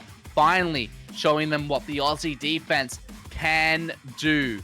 But Mahi Mahi can be the bane of everyone's existence. And we'll have to see what they bring out. Indeed. Both teams have it on the line for this final game.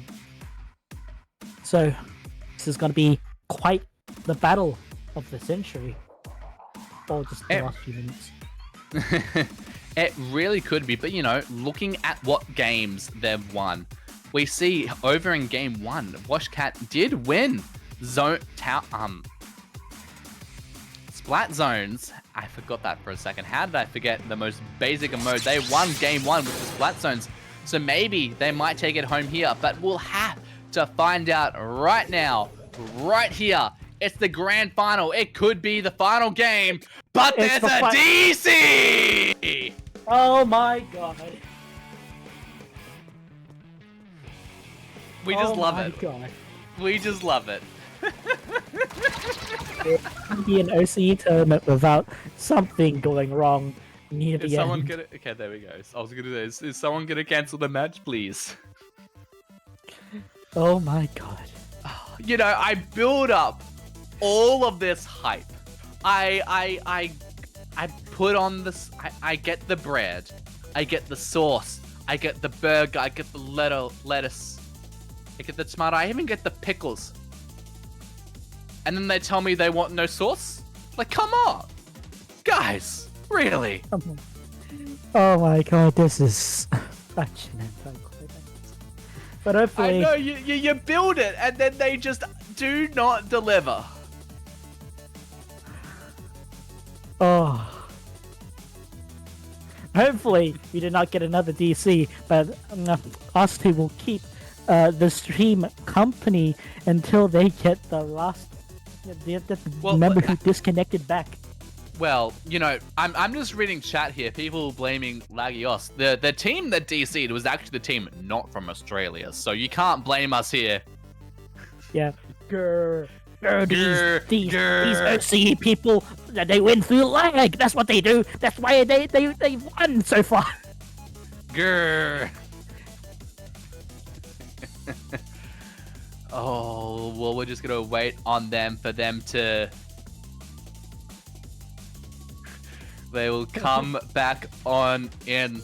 You know, you got your hype intro on the last game. This game intro, yeah, nah. You can't do a hype intro twice. That's just not how it works here. If you're editing this in, just copy paste what you got from the last set and just paste that here. There you go. That'll just do it, as we're gonna actually go into the tiebreaker here. Game 5. It could either be the bracket reset or the reverse sweep. Both are tales to be told for the first ever Blue Ring Rumble. Let's get this started. Indeed, with a very strong opener from both sides. Happy New Year gets the zone, but it seems like Washcat gets the zone back. It seems like this is going to be quite the back and forth with the zone, but it seems like Washcat will hold the zone for long enough to get the lead and push back Happy New Year. And it seems like it's going to be going in the favor of Washcat for the time being. Yeah, they're just taking it. They're grabbing every single bit they can. They're pushing up incredibly hard. They have specials. They have turf. And they have splats. Getting more players down as they go past the 50-point mark. And the stage changes and more shift. Just getting that spot, but 2 players left alive on both sides. Who will be able to capitalize better? Himarayo goes into the zone. They pop the big bubbler. Are they going to send into neutral? Yes, they are. And they regain control, giving a 58-point penalty. Indeed, it seems like Happy New Year will be reversing the control of the zone. But it seems like Washcat are trying their hardest to take it back, push back Happy New Year. It seems like Happy New Year is not going down without a fight. They are holding the zone long enough. They are fighting over and over again. But it seems like Washcat will be able to put it into neutral and take back the zone before Happy New Year can get the lead back. Yes, they do. Next goes down there as well to the splatter shot. Trizuka comes out. Are they going to find any damage here? They see players, but is not going to be able to connect the shots. And another player just going to try and do some damage, try and push up, try and get something. But next, trying to do something, the brush isn't going to be able to connect their shots, unfortunately, as the zone gets flipped back on over to Happy New Year as they start at looking at setting up their own defense, trying to take home the players, trying to take them out and send them back to their spawn pad. And it seems like Happy New Year has slowly but surely getting through the penalty and taking out 3 members of Washcat. And it seems like they will get through the penalty and get their way through the actual points and maybe get back the lead. They might indeed. Trizuka is going to come out from Henry there. Not again. Not going to find any picks there. But with only 6 points remaining until the lead is switched, that will be Happy New Year taking home the lead. Restarter is going to go into the corner. Isn't going to send the zone into neutral as they're just constant paint. But Himarayo just with the roller, going around, making sure no one goes into the zone. Takes out one, takes out another. And that will be game, set, match, and tournament for Happy New Year. Oh. They took home the reverse sweep and they showed everyone, welcome on in to 2024. It's our year. It's the Happy New Year, and Happy New Year to everyone watching this tournament as well. But that will be them taking home the tournament.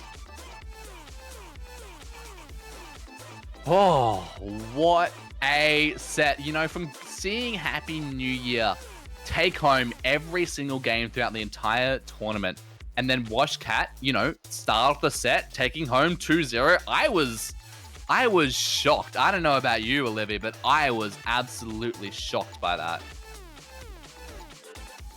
Yeah, I'm been shocked and awe as well. That or the exhaustion's getting to me finally. It's just getting to your head. It's just arriving there. Yeah. Oh. Thank God it wasn't a bracket reset. Who knows how long we would have been able to, go on. Your mentality is just gone. But, with that being all said and done, thank you everyone for tuning in for the first ever Blue Ring Rumble. Congratulations to Happy New Year for taking home the tournament. Thank you to all of our TOs. Thank you to Dapple Productions for giving us an OCE tournament. Thank you to Lily. Thank you to Yesuan. And thank you, Libby. And in fact, where can the lovely people of the internet find you? They can find me at K_Olivia on both Twitter and Twitch. I don't think I've streamed in a while, but you know, I'm grateful for any follows for both accounts. You can find me at DJM987 on Twitter or DJM98 here on Twitch. I can say I do stream. I'm trying to stream again, but thanks everyone for tuning on in. That has been the tournament, and that has been a lovely evening. Enjoy your evening or your morning for those who decide to watch outside of the time zone this is meant for. We'll see you in the next one.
Thanks for watching, everyone.